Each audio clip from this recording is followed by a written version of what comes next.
So students நாம pass paper questions எல்லாம் நம்ம பார்த்துருந்தோம். ஸோ இப்போ பிஸ்னஸ் என்வாயர்மெண்ட்டினுடைய யூனிட் 2 சாப்டர் 2 நம்ம ஸ்டார்ட் பண்ணி விஷயங்களை பார்ப்போம். So business environment and it is effect on business organisation. ஸோ வணிகத்தினுடைய சூழல் மற்றும் வணிகச் சூழல் அந்த நிறுவனங்களினுடைய நடவடிக்கைகளில் என்ன மாதிரியான தாக்கத்தை செலுத்தும் என்பதை பற்றி நம்ம பார்க்க போகிறோம். ஸோ இந்த சாப்டர் 2 பொறுத்த வரைக்கும் நம்ம 2.1 to 2.14 நான் பிரித்து வச்சுக்கிறேன். ஸோ ஒவ்வொன்றிலையும் நிறைய விஷயங்கள் நம்ம பார்க்க போகிறோம். ரைட். ஸோ 2.1, 2.2, 2.4, 2.5, 2.6ன்னு சொல்லி நிறைய விஷயங்கள் we will discuss. ஸோ முதலாவது a business is an open system. ஒரு வணிகம் என்பது ஒரு திறந்த அமைப்பு அப்படின்னு சொல்லப்படுகிறது. அண்ட் ஒரு வணிகம் என்பது திறந்த அமைப்பு என்றால் இதில் என்ன கருதப்படுது, என்ன சொல்லப்படுதுன்னு பார்த்தீங்கன்னா, இதில் நாம் system approach, entropy concept and synergy கன்செப்ட்டுங்கிற 3 விஷயத்தை பற்றி நம்ம பேச போகிறோம். ஸோ நோட்ஸை பார்க்குறதுக்கு முன்னாடி I will give you some examples and explanation. சிம்பிளாக ஸ்டூடெண்ட்ஸ் நம்ம அப்பிள் நிறுவனத்தோடு மறுபடியும் கனெக்ட் பண்ணி நம்ம பார்ப்போம். இப்போது உதாரணத்துக்கு யோசிச்சு பாருங்கள். இப்போ அப்பிள் நிறுவனம் ஒரு புதிய ஐஃபோனை வெளியிட்டுதுன்னு வைங்க, லான்ச் பண்ணுறாங்க. பட் யாருக்குமே அந்த ஐஃபோன் வாங்குகிற அளவுக்கு எஃபர்ட் இல்லை, அவ்வளோவுக்கு சல்லி இல்லைன்னா என்ன நடக்கும்? அது ஒரு டெக்னாலஜி ஃபெயிலியர் இல்லை. ஏன்னா ஐஃபோன் என்பது ஒரு டெக்னாலஜின் அடிப்படையில் ஒரு நல்ல ஒரு பொருளாக இருக்குது. பட் அவங்க வச்சுக்கிற விலை அல்லது அந்த வாங்குறதுக்கான சாத்தியம் யாருக்கும் இல்லைன்னு சொன்னால் that's not a technology failure, that's a business environment issue. அந்த வணிகம் எந்த சூழலில் இயங்குது என்கின்ற ஒரு பிரச்சனை. ஏன்னு சொன்னால் பிஸ்னஸ் என்பது வெறுமனே ஒரு ஒரு போத்தலில் ஒரு பொட்டுள்ள, இப்போ நீங்கள் ஒரு பொட்டுலுக்குள்ளே ஒரு ஒரு ஜூஸ் ஒன்று குடிக்கிறீங்கன்னு சொன்னால் அதுக்குள்ளே தான் அதில் இருக்கும். அப்போ பிஸ்னஸ் என்பது அந்த மாதிரி ஒரு வெக்யூமில் நடக்கிற ஒரு விஷயம் கிடையாது. It's a part of our living system. நம்ம வாழ்ந்து கொண்டிருக்கக்கூடிய இந்த வாழ்க்கை முறையில் இருக்கக்கூடிய ஒரு விஷயம்தான் இந்த பிஸ்னஸ். அப்போ நம்மளோட லிவிங் சிஸ்டத்தோட கனெக்ட் ஆகிக்கிறது. அப்போ இங்கே வாழ்ந்து கொண்டிருக்கக்கூடிய சிஸ்டம் அப்படின்னு சொல்லும்போது மக்கள் இருக்கின்றாங்க, பீப்புள், பொலிட்டிக்ஸ், அரசியல் நடந்து கொண்டிருக்கிறது நாளாந்தம், இயற்கையோடு நம்ம வாழ்கிறோம், ஒவ்வொருத்தருக்கும் கலாச்சாரங்கள், கல்ச்சர் இருக்குது, இன்னும் பல விஷயங்கள் இருக்குது. எல்லாத்தோடையும் கனெக்ட் பண்ணக்கூடிய ஒரு ஓப்பன் சிஸ்டம் தான், ஒரு லிவிங் சிஸ்டம் தான் இந்த பிஸ்னஸ் என்று சொல்லக்கூடியது. இதைத்தான் நம்ம சொல்கிறாங்க, business is an open system. எல்லாத்தோடையும் கலந்திருக்குது, மக்களோட கலந்திருக்குது, அரசியலோட கலந்திருக்குது, இயற்கையோட கலந்திருக்கிறது, கலாச்சாரம் எல்லாத்தோடையும் கலந்தது. எல்லா விஷயத்தில் நடக்கிற விஷயங்களும் நம்மட பிஸ்னஸில் சேல்ஸை, டிமாண்டை, செலவை கூட்டி குறைக்கிறதுல பங்களிப்பு செலுத்து. ரைட். இப்போது உதாரணத்துக்கு இப்போ அப்பிள் இன்கோர்பரேஷன் எடுத்தீங்கன்னு சொன்னால் அப்பிள் நிறுவனத்தினுடைய செயல்பாடுகள் ஒரு பெரிய ஒரு கம்ப்ளெக்ஸான சிஸ்டத்துக்குள்ளே இருக்கலாம். எப்படி அவங்க இந்த என்வாயரன்மெண்ட்டுக்கு ஏற்ற மாதிரி மாறிக்கொள்கிறாங்க, எப்படி வளர்ச்சி அடைகிறாங்க, ரைட், இந்த சூழலை எப்படி தக்க வச்சு கொள்கிறாங்கன்னு நம்ம பார்க்கலாம். எனவே business is an open systems. அதாவது ஒரு நிறுவனம் இன்புட்டை எடுத்துக்கொள்ளும். இப்போ இது ஒரு சிஸ்டம் அப்ரோச்னு பார்த்தோம்னா இது நம்மளுடைய வணிக நிறுவனமாக நம்ம பார்க்கும்போது இங்கே இன்புட்ஸ், இந்த இன்புட்ஸ் எங்கே கிடைக்கும்? இது ஐடியாவாக ஒருத்தருக்கு உருவாகலாம், மூலப்பொருளாக நமக்கு கிடைக்கலாம், ஒரு சாஃப்ட்வேராக இருக்கலாம், லேபர் நமக்கு கிடைக்கலாம், மார்க்கெட்டில் கிடைக்கிற டேட்டா, இது எல்லாமே இன்புட்டாக நமக்கு வரும்.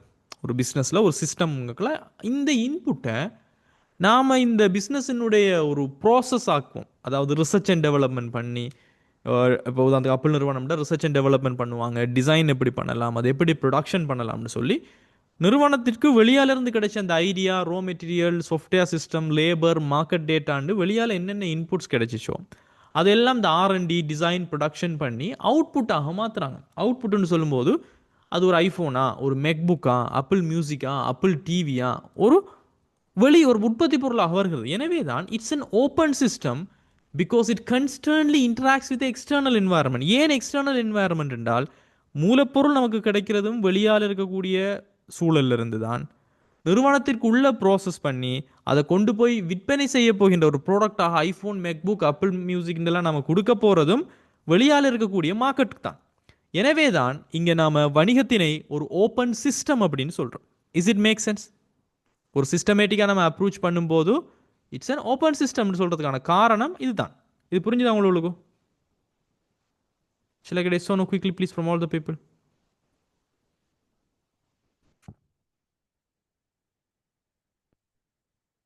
எல்லாருக்குமே விளங்கிச்சு நான் சொன்னது? ஏன் ஒரு வணிகம் ஓப்பன் சிஸ்டம்? பிகாஸ் அது எக்ஸ்டர்னல் என்வாயர்மெண்ட்டோடையும் தொடர்படுது, இன்டர்னல் என்வாயர்மெண்ட்டோடையும் தொடர்படுது. ஏன்னா நமக்கு கிடைக்கக்கூடிய உள்ளீடுகள் எக்ஸ்டர்னல் என்வாயர்மெண்ட்லேருந்து கிடைக்குது. அதை ப்ராசஸ் பண்ணுற நிறுவனத்துக்குள்ள மறுபடியும் அந்த ப்ராடக்ட்ஸை மக்களுக்கு கொண்டு போய் சேர்க்கும் போது மறுபடியும் எக்ஸ்டர்னல் என்வாயர்மெண்ட்டை கனெக்ட் பண்ணுறோம். So that's why it's an open system. That's something we are mentioning system approach, ஒரு முறை ரீதியான ஒரு அப்ரோச் அப்படின்னு நம்ம சொல்கிறோம். ரைட். இதில் என்ட்ரோபி கன்செப்ட் என்ற ஒரு விஷயம் இருக்குது ஸ்டூடெண்ட்ஸ். என்ட்ரோபி கன்செப்ட், அது என்ன என்ட்ரோபி கன்செப்ட் என்பதென்றால், ஒரு உதாரணத்துக்கு ஆப்பிள் நிறுவனத்தை நீங்கள் எடுத்தீங்கன்னா, ஆண்ட்ராய்ட் ஃபோன்ஸ் வந்து நிறைய மாற்றங்களை கொண்டு வராங்க.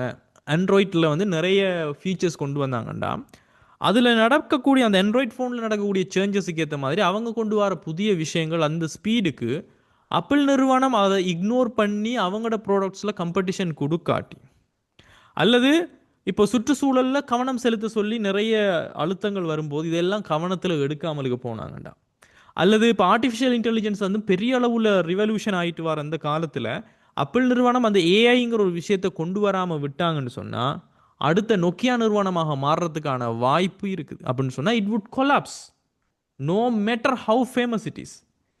எவ்வளவு ஃபேமஸாக இருந்தாலும் அவங்க கொலாப்ஸ் ஆகிடுவாங்க. உங்களுக்கு தெரியும் நோக்கியா நிறுவனம், உங்களுக்கு தெரிஞ்சிருக்கும்னு நினைக்கிறேன். நோக்கியா நிறுவனம்ன்ற ஒரு நிறுவனம் இருந்துச்சு ஸ்டூடெண்ட்ஸ். ஃபோன்லேயே ஃபஸ்ட்டுக்கு நோக்கியா ஃபோனுங்கிறது தான் வந்துச்சு. பட் அந்த நோக்கியா நிறுவனம் இப்போ ஃபோன் பார்க்கவே முடியாது. சாம்சங் எல்லாம் அந்த காலத்தில் ஒரு சாதாரணமான ஒரு கம்பெனி, யாருமே அதை கணக்கெடுக்கிறதே இல்லை. எனவே என்ட்ரோபி கன்செப்ட் என்பது எந்த ஒரு நிறுவனம் மாற்றங்களுக்கு தங்களை அடாப்ட் பண்ணி கொள்ளலையோ அந்த நிறுவனம் பிரேக் டவுன் ஆகிடும். அதை நீங்கள் இழுத்து மூடிட்டு போக வேண்டிய காலம் வந்துடும்ங்கிறது தான் இந்த என்ட்ரோபி கன்செப்ட். இப்போ உங்களுக்கு தெரியும் ஸ்கைப் நிறுவனம், ஸ்கைப் தன்னுடைய நிறுவனத்தையே மூடிட்டாங்க, கேள்விப்பட்டிருப்பீங்களா? ஸ்கைப் நிறுவனம் தன்னுடைய நிறுவனத்தையே மூடிட்டு போயிட்டாங்க. காரணம் என்னென்னா, இந்த வாட்ஸ்அப் ஃபேமஸ் ஆனிச்சு, மற்ற நிறுவனங்கள் ஃபேமஸ் ஆகும்போது ஸ்கைப் வந்து அதுக்கேற்ற மாதிரி அடாப்ஷன் கொடுக்கல, யாருமே அதை யூஸ் பண்ணுறதை நித்தாட்டாங்க. பட் இல்லாட்டி ஒரு காலத்தில் வாட்ஸ்அப் வரதுக்கு முன்னாடி ஸ்கைப்புங்கிறது தான் ரொம்ப ஃபேமஸ் ஆயிருந்துச்சு. பட் இப்போ அந்த நிறுவனமே இல்லை. ஏன்? அவங்க சேஞ்சஸுக்கு முகம் கொடுக்கல. அதே மாதிரி இப்போ கூகுள் நிறுவனம் தன்னுடைய சர்ச்சை இழந்துக்கிட்டு இருக்குது, அதனுடைய மொனோபோலியை இழந்துட்டு இருக்குது. காரணம் என்ன?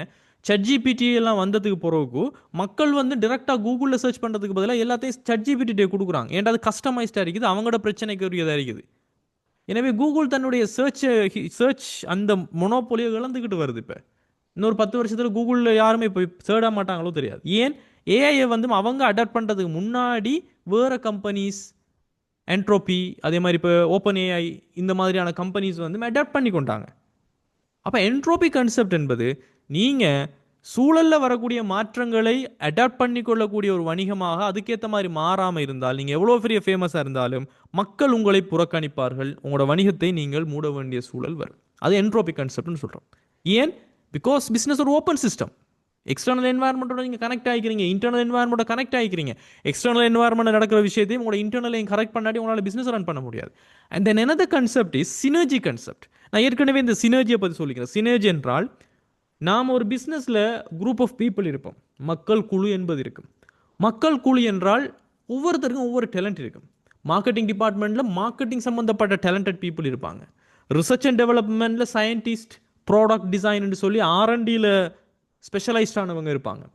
அக்கௌண்ட்ஸ் டிபார்ட்மெண்ட், ஃபைனான்ஸ் டிபார்ட்மெண்ட்டில் chartered accountants, finance people, CFO அப்படின்னு சொல்லி ஃபைனான்ஸ் மேனேஜ்மெண்ட்டில் டேலண்டட் பீப்புள் இருப்பாங்க. அண்ட் இப்படி ஒவ்வொருத்தரினுடைய அறிவும் ஒன்றாக கலக்கும் போது தான் இந்த சினர்ஜின்னு சொல்லக்கூடிய ஒரு விஷயம் உருவாகும். அப்போ ஆப்பிள் நிறுவனத்தினுடைய ரிசர்ச் அண்ட் டெவலப்மெண்ட் டீம் அது தனியே, அது ஒரு குறிப்பிட்ட நாலேஜ் பேங்க். டிசைன் டிபார்ட்மெண்ட் அவங்ககிட்ட இருக்கிற நாலேஜ் வேறு, மார்க்கெட்டிங் டிபார்ட்மெண்ட்டில் இருக்கக்கூடிய நாலேஜ் வேறு. இவங்க எல்லாரும் ஒரு டீமாக கொலாபரேட் பண்ணினா தான் ஒரு மெஜிக்கான ஒரு ப்ராடக்ட் ஒன்று வரும். அதுதான் சினர்ஜி. அதனால தான் ஆப்பிள் ஈகோ சிஸ்டம் எப்பயுமே ஒரு ஒன்றோடு ஒன்று கனெக்டாக இருக்குது. ரைட், அந்த சிஸ்டம். ஸோ எனவே இதனால தான் நாம் ஒரு business is an open system அப்படின்னு சொல்கிறோம். ஸோ இதை பாருங்கன்னா சிஸ்டம் அப்ரோச் என்பது நாம் ஏற்கனவே நான் சொன்ன மாதிரி தான், ஒரு நிறுவனத்திற்கு இன்புட்ஸ் வந்து கிடைக்குது.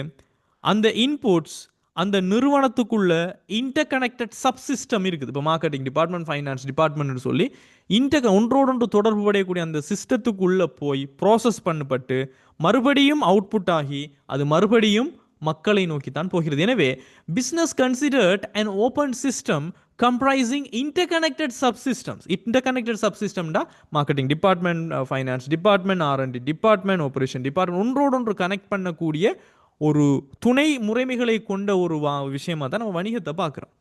அப்போ பிஸ்னஸ் ஒரு ஓப்பன் சிஸ்டமாக இருக்குது, இன்டர்கனெக்டட் சப்சிஸ்டத்தோட கனெக்ட் ஆகிக்கிறது. And it receives input from the external environment, provides output externally. இன்புட்டை மக்களை, ஐடியாஸை, ரோ மெட்டீரியலை, டேட்டா, மார்க்கெட் டேட்டா எல்லாத்தையும் வெளியால் இருந்து எடுத்து அதை நிறுவனத்துக்குள்ள சப்சிஸ்டம் மூலமாக ப்ராசஸ் பண்ணி மறுபடியும் அதை வெளியால் தான் அவங்க விற்கிறாங்க, கொடுக்குறாங்க. எனவே இதுதான் சிஸ்டம் அப்ரோச்னு சொல்லி நம்ம பார்க்குற ஒரு விஷயம்.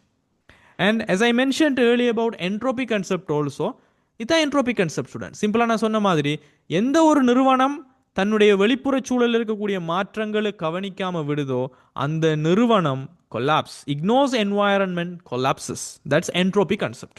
ஒரு வணிகம் அதன் சுற்றுச்சூழலை புறக்கணித்தால் அது சரிந்து விடும். If a business ignores it's environment it collapses. So இதுதான் entropy concept என்று சொல்லக்கூடிய ஒரு விஷயம். அண்ட் சினர்ஜி கான்செப்டை நான் சொன்ன ஒரு விஷயத்தை நீங்கள் எழுத்துக்களில் நீங்கள் பார்த்தீங்கன்னா, சினர்ஜி என்பது என்ன? எல்லாருடைய நாலேஜும் சேர்ந்து தான் நாம் ஒரு வணிகத்தை செய்ய முடியும். ஸோ துணை முறைமைகளினுடைய கூட்டு முயற்சி, துணை முறைமைகளோட ஒவ்வொரு டிபார்ட்மெண்ட்டினுடைய கூட்டு முயற்சி தனிப்பட்ட ரீதியாக நீங்கள் முயற்சி செய்வதை விட அதிகமாக இருக்கும். ஸோ எனவே joint effort of subsystems exceed the collective individual efforts. துணை முறைமைகளினுடைய கூட்டு முயற்சி என்பது தனிப்பட்ட முயற்சிகளை மீறக்கூடிய ஒரு விஷயமாக இருக்கிறது. எனவே இந்த 3 கான்செப்டும் உங்களுக்கு புரிஞ்சிருக்கும்னு நினைக்கிறேன். Did you understand? System approach என்பது என்ன, என்ட்ரோபி கான்செப்ட் என்பது என்ன, சினர்ஜி கான்செப்ட் என்பது என்ன? எல்லாருக்குமே புரிஞ்சுதா? Arkam, Abilakshan, Thirushan, Shafika, Hana, Hasni, Imran, Ishka, Jerushan, Keethu, Kirushanthini, Murad, Vishahan. Cool, right? Yes, Shahid. Right. Okay. I hope so. You understood. Tirupurka videos பாருங்க necessary issues இருந்துச்சுன்னு சொன்னா. And let's move to then another topic. 2.2. That's all about your 2.1. And 2.2 வந்து வணிக சூழலை நம்ம டிஃபைன் பண்ண போறோம். Defining the business environment. So வணிக சூழலை நம்ம டிஃபைன் பண்ணும் போது ஸ்டூடெண்ட்ஸ் உங்களுக்கு தெரியும், business environment influencing the business activities. நம்மளுடைய வணிக செயற்பாடுகளில் செல்வாக்கு செலுத்தக்கூடிய, தாக்கம் செலுத்தக்கூடிய காரணிகளை கொண்டது. A set of all factors affecting existence operations. நம்மளோட வணிகம் செய்யக்கூடிய பிஸ்னஸ் விஷயங்களில் தாக்கம் செலுத்தக்கூடிய காரணிகள் என்னென்ன இருக்குதோ அந்த காரணிகள் இருக்கக்கூடிய சூழலை நாம் வணிக சூழல் அப்படின்னு சொல்கிறோம். எனவே environment influencing the business activities, வணிக நடவடிக்கைகளை பாதிக்கும் சூழல் அல்லது செல்வாக்கு செலுத்தும் சூழல் வணிக சூழல். And set of all factors affecting business existence and operations. வணிகத்தின் தொடர்ச்சித்தன்மை மற்றும் செயல்பாடுகளை பாதிக்கும் அனைத்து காரணிகளின் தொகுப்பாக வணிக சூழலை நம்ம சொல்ல முடியும். ஸோ இது வந்து சிம்பிளாக ஒரு வணிக சூழலை நம்ம டிஃபைன் பண்ணுறது. And the classification of business environment, that is your 2.3. வணிக சூழலை நம்ம வகைப்படுத்த போகிறோம். நம்ம அதை வகைப்படுத்தப்படும் போது students, according to Ricky Griffin, இவர் எப்படி வகைப்படுத்துறாருன்னு சொன்னால், அகச்சூழல், புறச்சூழல் 2 விஷயம் இருக்குது, ரைட்? இந்த புறச்சூழலுக்குள்ள வேலை சூழல், அதே சமயம் வேலை சூழல் அல்லது பணிச்சூழல் அல்லது பேரின சூழல் இருக்குது. So let's take it seriously. இதில் 2 விஷயங்கள் பார்க்குறோம். ஒன்று அகச்சூழல், இன்னொன்று புறச்சூழல் நம்ம பிரிக்கிறோம். அகச்சூழல் என்றால் students, it's very simple, internal environment. So controllable internal factors that influence the business operations, right? வணிக நிறுவனத்தை பொறுத்த வரைக்கும் வணிக நிறுவனத்தை கட்டுப்படுத்தக்கூடிய வணிக நிறுவனத்திற்குள் காணப்படுகின்ற வணிக நிறுவனத்தால் கட்டுப்படுத்தக்கூடிய வணிக நடவடிக்கைகளில் பாதிப்பை செலுத்தக்கூடிய ஒரு விஷயத்தை என்ன தான் நாம இன்டர்னல் என்வாயரன்மெண்ட் சொல்றோம். இப்போ value system and organisational culture. ஒரு நிறுவனம் எதை பெருமதியாக நினைக்குது, அதனுடைய வேல்யூஸ் என்ன, எதுக்காக அது நிற்குது, அந்த நிறுவனத்தினுடைய கல்ச்சர் என்ன, அவங்களுடைய விஷன் ஸ்டேட்மெண்ட், அவங்களுடைய தூர நோக்கு, அவங்களோட கனவு என்ன, எதுக்காக செயற்படுறாங்க, அவங்களுடைய மேனேஜ்மெண்ட் ஸ்ட்ரக்சர், நிறுவனத்துக்குள்ள என்ன மாதிரியான முகாமைத்துவ கட்டமைப்பில் இருக்கிறாங்க, என்ன மாதிரியான மனித வளங்களை பின்பற்றுறாங்க. இப்போ ஆப்பிள் நிறுவனம் இப்போ வேல்யூ சிஸ்டம் அண்ட் ஆர்கனைசேஷனல் கல்ச்சர்ங்கும் போது ஸ்டூடெண்ட்ஸ், இப்போ ஆப்பிள் நிறுவனம் அவங்க நம்புகிறாங்க இன்னோவேஷன், புத்தாக்கம் ரொம்ப முக்கியம். அது அவங்களுடைய வேல்யூ. அவங்க அதை பெருமதியாக நினைக்கிறாங்க. அவங்களோட கல்ச்சர் இன்னோவேஷன் நோக்கி இருக்கு. புத்தாக்கம் நம்ம செய்யணும், ரைட்? சீக்ரெட்டாக சில விஷயங்களை வச்சிருக்கணும். அதே மாதிரி எல்லாமே சிம்பிளாக இருக்கணும், டிசைன் மினிமலிஸ்டாக இருக்கணும். இந்த மாதிரியான விஷயங்களுக்கு அவங்க முக்கியத்துவம் கொடுக்காண்டா அதுதான் அவங்களுடைய வேல்யூ சிஸ்டம், அவங்களுடைய கல்ச்சர். இந்த மாதிரியான ஒரு ஆர்கனைசேஷனை தான் நம்ம செய்ய நினைக்கிறோம் என்பது. அப்போ அது நிறுவனத்தினுடைய இன்டர்னல் என்வாயர்மெண்ட், உள்ளக சூழலுக்குள்ள இருக்கிற விஷயம். அண்ட் விஷன் ஸ்டேட்மெண்ட்டை பார்த்தீங்கன்னா, யூனோ அவங்களோட விஷன் என்ன? To bring the best user experience. ஒரு யூசர் எக்ஸ்பீரியன்ஸ் பெஸ்ட்டாக இருக்கணும். அது அவங்களுடைய இனோவேட்டிவான ஹார்ட்வேர், சாஃப்ட்வேர், சர்வீஸ் மூலமாக இருக்கணும். அப்போ இது இப்போ மற்ற நிறுவனங்களான டெல், ஜியோமி, அப்புறம் இந்த சாம்சங்கில் இருந்தெல்லாம் ஆப்பிள் நிறுவனம் வேறுபடுது. பிகாஸ் அவங்க யூசர் எக்ஸ்பீரியன்ஸில் ஃபோக்கஸ் பண்ணுறாங்க. அவங்கள்ட்ட தான் ஹார்ட்வேர், அவங்கள்ட்ட தான் சாஃப்ட்வேர். பட் இப்போ நீங்கள் ஹெச்பி நிறுவனத்தையோ டெல் நிறுவனத்தையோ பார்த்தீங்கன்னா அவங்க ஹார்ட்வேர் கம்பெனி தான். இப்போ நீங்கள் ஹெச்பி கம்ப்யூட்டர் என்பது ஹார்ட்வேர் மட்டும்தான் கொடுப்படுது. சாஃப்ட்வேர் யார்? மைக்ரோசாஃப்ட் நிறுவனத்தினுடையது. இப்போ நீங்கள் யூஸ் பண்ணுற விண்டோஸ் சாஃப்ட்வேர் என்பது மைக்ரோசாஃப்ட் நிறுவனத்தினுடையது. அந்த விண்டோஸ் சாஃப்ட்வேருக்கு ஹார்ட்வேர் கொடுக்கறது தான் del laptop, HP laptop, MSI, right? அப்போது இந்த நிறுவனங்கள், இப்போ டெல் நிறுவனமோ அதே மாதிரி மற்ற எல்லா நிறுவனங்கள், மெக்புக்கை தவிர மற்ற எல்லா கம்ப்யூட்டர்ஸும் ஹார்ட்வேர் தான். சாஃப்ட்வேர் யார்? மைக்ரோசாஃப்ட். பட் இங்கே மெக்புக்ஸ் ஏன் அவ்வளவு ஸ்பீடாக இருக்குது, ஏன் அவ்வளவுக்கு சீம்லெஸ்ஸாக இருக்குது, லோடே ஆக மாட்டேங்கிறதுக்கான காரணம் என்னென்னா, ஹார்ட்வேரும் அப்பிள் நிறுவனத்தில் தான், சாஃப்ட்வேரும் அப்பிள் நிறுவனத்தில் தான். அப்போது அந்த சாஃப்ட்வேருக்காகத்தான் அந்த ஹார்ட்வேர் உருவாக்கப்பட்டது, அந்த ஹார்ட்வேருக்காக தான் அந்த சாஃப்ட்வேர் உருவாக்கப்பட்டது. ரெண்டுமே மிக்ஸ் ஆகும்போது எந்த ஒரு பிரச்சனைகளும் வராது. ஆனால் மைக்ரோசாஃப்ட் நிறுவனம் என்ன செய்கிறாங்க? டெல் நிறுவனத்துக்கும் சப்போர்ட் பண்ணுற மாதிரி அவங்களோட சாஃப்ட்வேரை வச்சிருக்கணும், ஹெச்பிக்கும் சப்போர்ட் பண்ணுற மாதிரி வச்சிருக்கணுங்கும் போது அங்கே சில கம்ப்யூட்டர்ஸுக்கு அது நல்ல ஒப்டிமைஸ் ஆகும், சில கம்ப்யூட்டருக்கு ஒப்டிமைஸ் ஆகாது. அதனால தான் ஒரே மைக்ரோசாஃப்டினுடைய சாஃப்ட்வேர் ஹெச்பி கம்ப்யூட்டர்ஸில் சில நேரம் நல்லா வேலை செய்யும், டெல்லில் சில நேரம் அப்செட் ஆகிக்கும். காரணம் என்னென்னா, சாஃப்ட்வேர் ஒருத்தவங்களோட ஹார்ட்வேர் ஒருத்தவங்க. பட் ஆப்பிள் நிறுவனம் ஃபோக்கஸ் பண்ணுறது பெட்டர் யூசர் எக்ஸ்பீரியன்ஸில். எனவே இதெல்லாமே அந்த நிறுவனத்தினுடைய vision statement. Same time management structure பார்த்தீங்கன்னா ஹைராக்கிக்கலாக எப்படி ஆர்டர் பண்ணிக்கிறாங்க. ஹூ இஸ் த சிஇஓ, சிஇஓக்குள்ளே யார் சீனியர் மேனேஜர், சீனியர் மேனேஜ்மெண்ட்டுக்குள்ளே என்னென்ன department. So like that they have arranged everything. So அது நிறுவனத்துக்கு உள்ளே இருக்கக்கூடிய ஒரு விஷயம், ரைட்? எனவே இப்போது ஒரு ப்ராடக்ட் டீம் ஒன்று உருவாக்கப்படுதுன்னா அவங்களுக்கு அந்த வேலை கொடுக்கப்படும். பட் ஃபைனல் யார் டிசிஷன் எடுப்பாங்க? Executives, chief executive like Tim Cook, Apple நிறுவனத்துடைய சிஇஓ. எனவே இந்த மாதிரி மேனேஜ்மெண்ட் ஸ்ட்ரக்சர்ஸ் இருக்குது. At the same time human resources, right? வேர்ல்ட்லேயே டாப்பாக இருக்கக்கூடிய டிசைனர்ஸை ஹையர் பண்ணுவாங்க ஆப்பிள் நிறுவனம், world top software engineers, marketers. அப்போது their people are their power. அப்போ இதெல்லாம் ஒரு நிறுவனத்திற்கு உள்ளே இருக்கக்கூடிய என்வாயரன்மெண்ட் இருக்கக்கூடிய விஷயங்கள். ஸோ அவங்களோட விஷன், அவங்களோட வேல்யூ சிஸ்டம், அவங்களோட ஆர்கனைசேஷனல் கல்ச்சர், அவங்களோட மேனேஜ்மெண்ட் ஸ்ட்ரக்சர், ஹியூமன் ரிசோர்ஸ் எல்லாம் நிறுவனத்திற்கு உள்ளே இருக்கக்கூடிய ஒரு காரணங்கள். எனவே இதெல்லாமே நிறுவனத்தில் கட்டுப்படுத்த முடியுமாட்டா? நிச்சயமாக. Because these are controllable. So controllable internal factors influencing the business operations. வணிக செயல்பாடுகளில் செல்வாக்கு செலுத்தும், அதே சமயம் கட்டுப்படுத்தக்கூடிய உள்ளக காரணிகளை கொண்ட சூழலைத்தான் நாம் உள்ளக சூழல் நினைக்கிறோம். அப்போ எனவே ஒரு கம்பெனியினுடைய சிஇஓ அந்த நிறுவனம் எதுவோ வேல்யூவாக நினைக்கணும், அங்கே கம்பெனியுடைய ஆப்பரேஷன் என்ன, ஹியூமன் ரிசோர்ஸ் என்ன, என்ன மாதிரி ஸ்ட்ரக்சர் பண்ணலாம் என்கின்ற எல்லா விஷயங்களையும் கட்டுப்படுத்த முடியும். அதனால்தான் அவை கட்டுப்படுத்தக்கூடிய சூழல் பார்க்குறோம். எனவே உள்ளக சூழல் மாறிகளாக ஸ்டூடெண்ட்ஸ் நிறுவனத்தினுடைய கலாச்சாரம் மற்றும் வேல்யூ சிஸ்டம், பெறுமதி முறைமை, அதாவது எந்த விஷயத்துக்கு முக்கியத்துவம் கொடுக்குறாங்க, வேலை வாங்கக்கூடிய கல்ச்சரா அல்லது எம்ப்ளாயிஸை கொஞ்சம் மதிக்கக்கூடிய கல்ச்சரா, ரைட்? எந்த மாதிரியான கல்ச்சர் இங்கே பின்பற்றப்படுகிறது என்பது. எனவே இங்கே நம்பிக்கை எதில் பிலீவ்ஸ் பண்ணுறாங்க, என்ன ஆட்டிடியூடில் நடக்கிறாங்க, என்னென்ன ட்ரெடிஷனை பின்பற்றுறாங்க என்கின்ற விஷயம் எல்லாம் அந்த நிறுவனத்தினுடைய கலாச்சாரம் மற்றும் வேல்யூ சிஸ்டம், அது ஒரு இன்டர்னல் ஃபேக்டர். அதே மாதிரி அவங்களுடைய விஷன் ஸ்டேட்மெண்ட், அவங்களுடைய எதிர்கால கனவு என்ன, எதுக்காக அவங்க வேலை செஞ்சு கொண்டிருக்கிறாங்க. ஸோ இதெல்லாமே அவங்களுடைய உள்ளக சூழல். அதே சமயம் the management structure, as I mentioned earlier, யாருக்கு கீழே யாருக்கு யார் ரிப்போர்ட் எடுக்கணும், யாருக்கு என்ன அதிகாரம் இருக்குது. எனவே த டெலிகேஷன் ஆஃப் ஜாப் டாஸ்க், எந்த வேலையை யாருக்கு நம்ம பகிர்ந்தளிக்கிறோம், என்னென்ன வளங்கள் நம்ம நிறுவனத்துக்குள்ள இருக்குது, யாருக்கு என்ன அதிகாரம் கொடுத்துருக்கிறோம் என்கின்ற இந்த முகாமைத்துவ கட்டமைப்பாக இருக்கட்டும். அதே சமயம் த ஹியூமன் ரிசோர்சஸ், மனித வளங்கள், இப்போ ஸ்கில்டு லேபரும் இருப்பாங்க, அக்கௌண்டன்ட் இருப்பாங்க, சார்ட்டர்ட் அக்கௌண்டன்ட் இருப்பாங்க, மார்க்கெட்டிங் எக்ஸிக்யூட்டிவ் இருப்பாங்க, ஃபேக்ட்ரியில் வேலை செய்யக்கூடியவங்களும் இருப்பாங்க, அன்ஸ்கில் லேபர்ஸ். எனவே த ஒர்க் ஃபோர்ஸ் கேப்பபிலிட்டிஸ், நம்மளோட ஊழியப்படையினுடைய திறமைகள், அவங்களுடைய ஸ்கில்ஸ், அதே சமயம் எத்தனை ஊழியர்கள் இருக்கிறாங்க, இந்த மாதிரியான விஷயங்கள் எல்லாம் வரும். அதோட சமன்ஸ் முக்கியமான ஒரு இம்பார்ட்டண்டான ஒரு விஷயம் என்னென்னா ஸ்டூடெண்ட்ஸ், உரிமையாளர்கள்.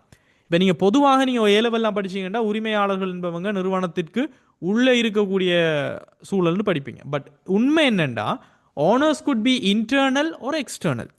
உரிமையாளர் என்பவங்க சில நேரங்களில் நிறுவனத்தினுடைய அகச்சூழலுக்குள்ளே நம்ம கிளாசிஃபை பண்ண முடியும், அல்லது சில நேரங்களில் புறச்சூழலுக்குள்ள நாம கிளாசிஃபை பண்ண முடியும். ஏனென்று சொன்னால் வணிகத்தினுடைய டைப்பை பொறுத்து. உதாரணத்துக்கு தனியுடைமை வணிகத்தை பொறுத்தீங்கன்னா உரிமையாளர் என்பவர் இன்டர்னல், உள்ளக சூழலுக்குள்ள வந்துடுவார். பிகாஸ் அவர் தான் எல்லாமே, அவரோட தான் எல்லாமே கனெக்ட் ஆயிருக்கும்.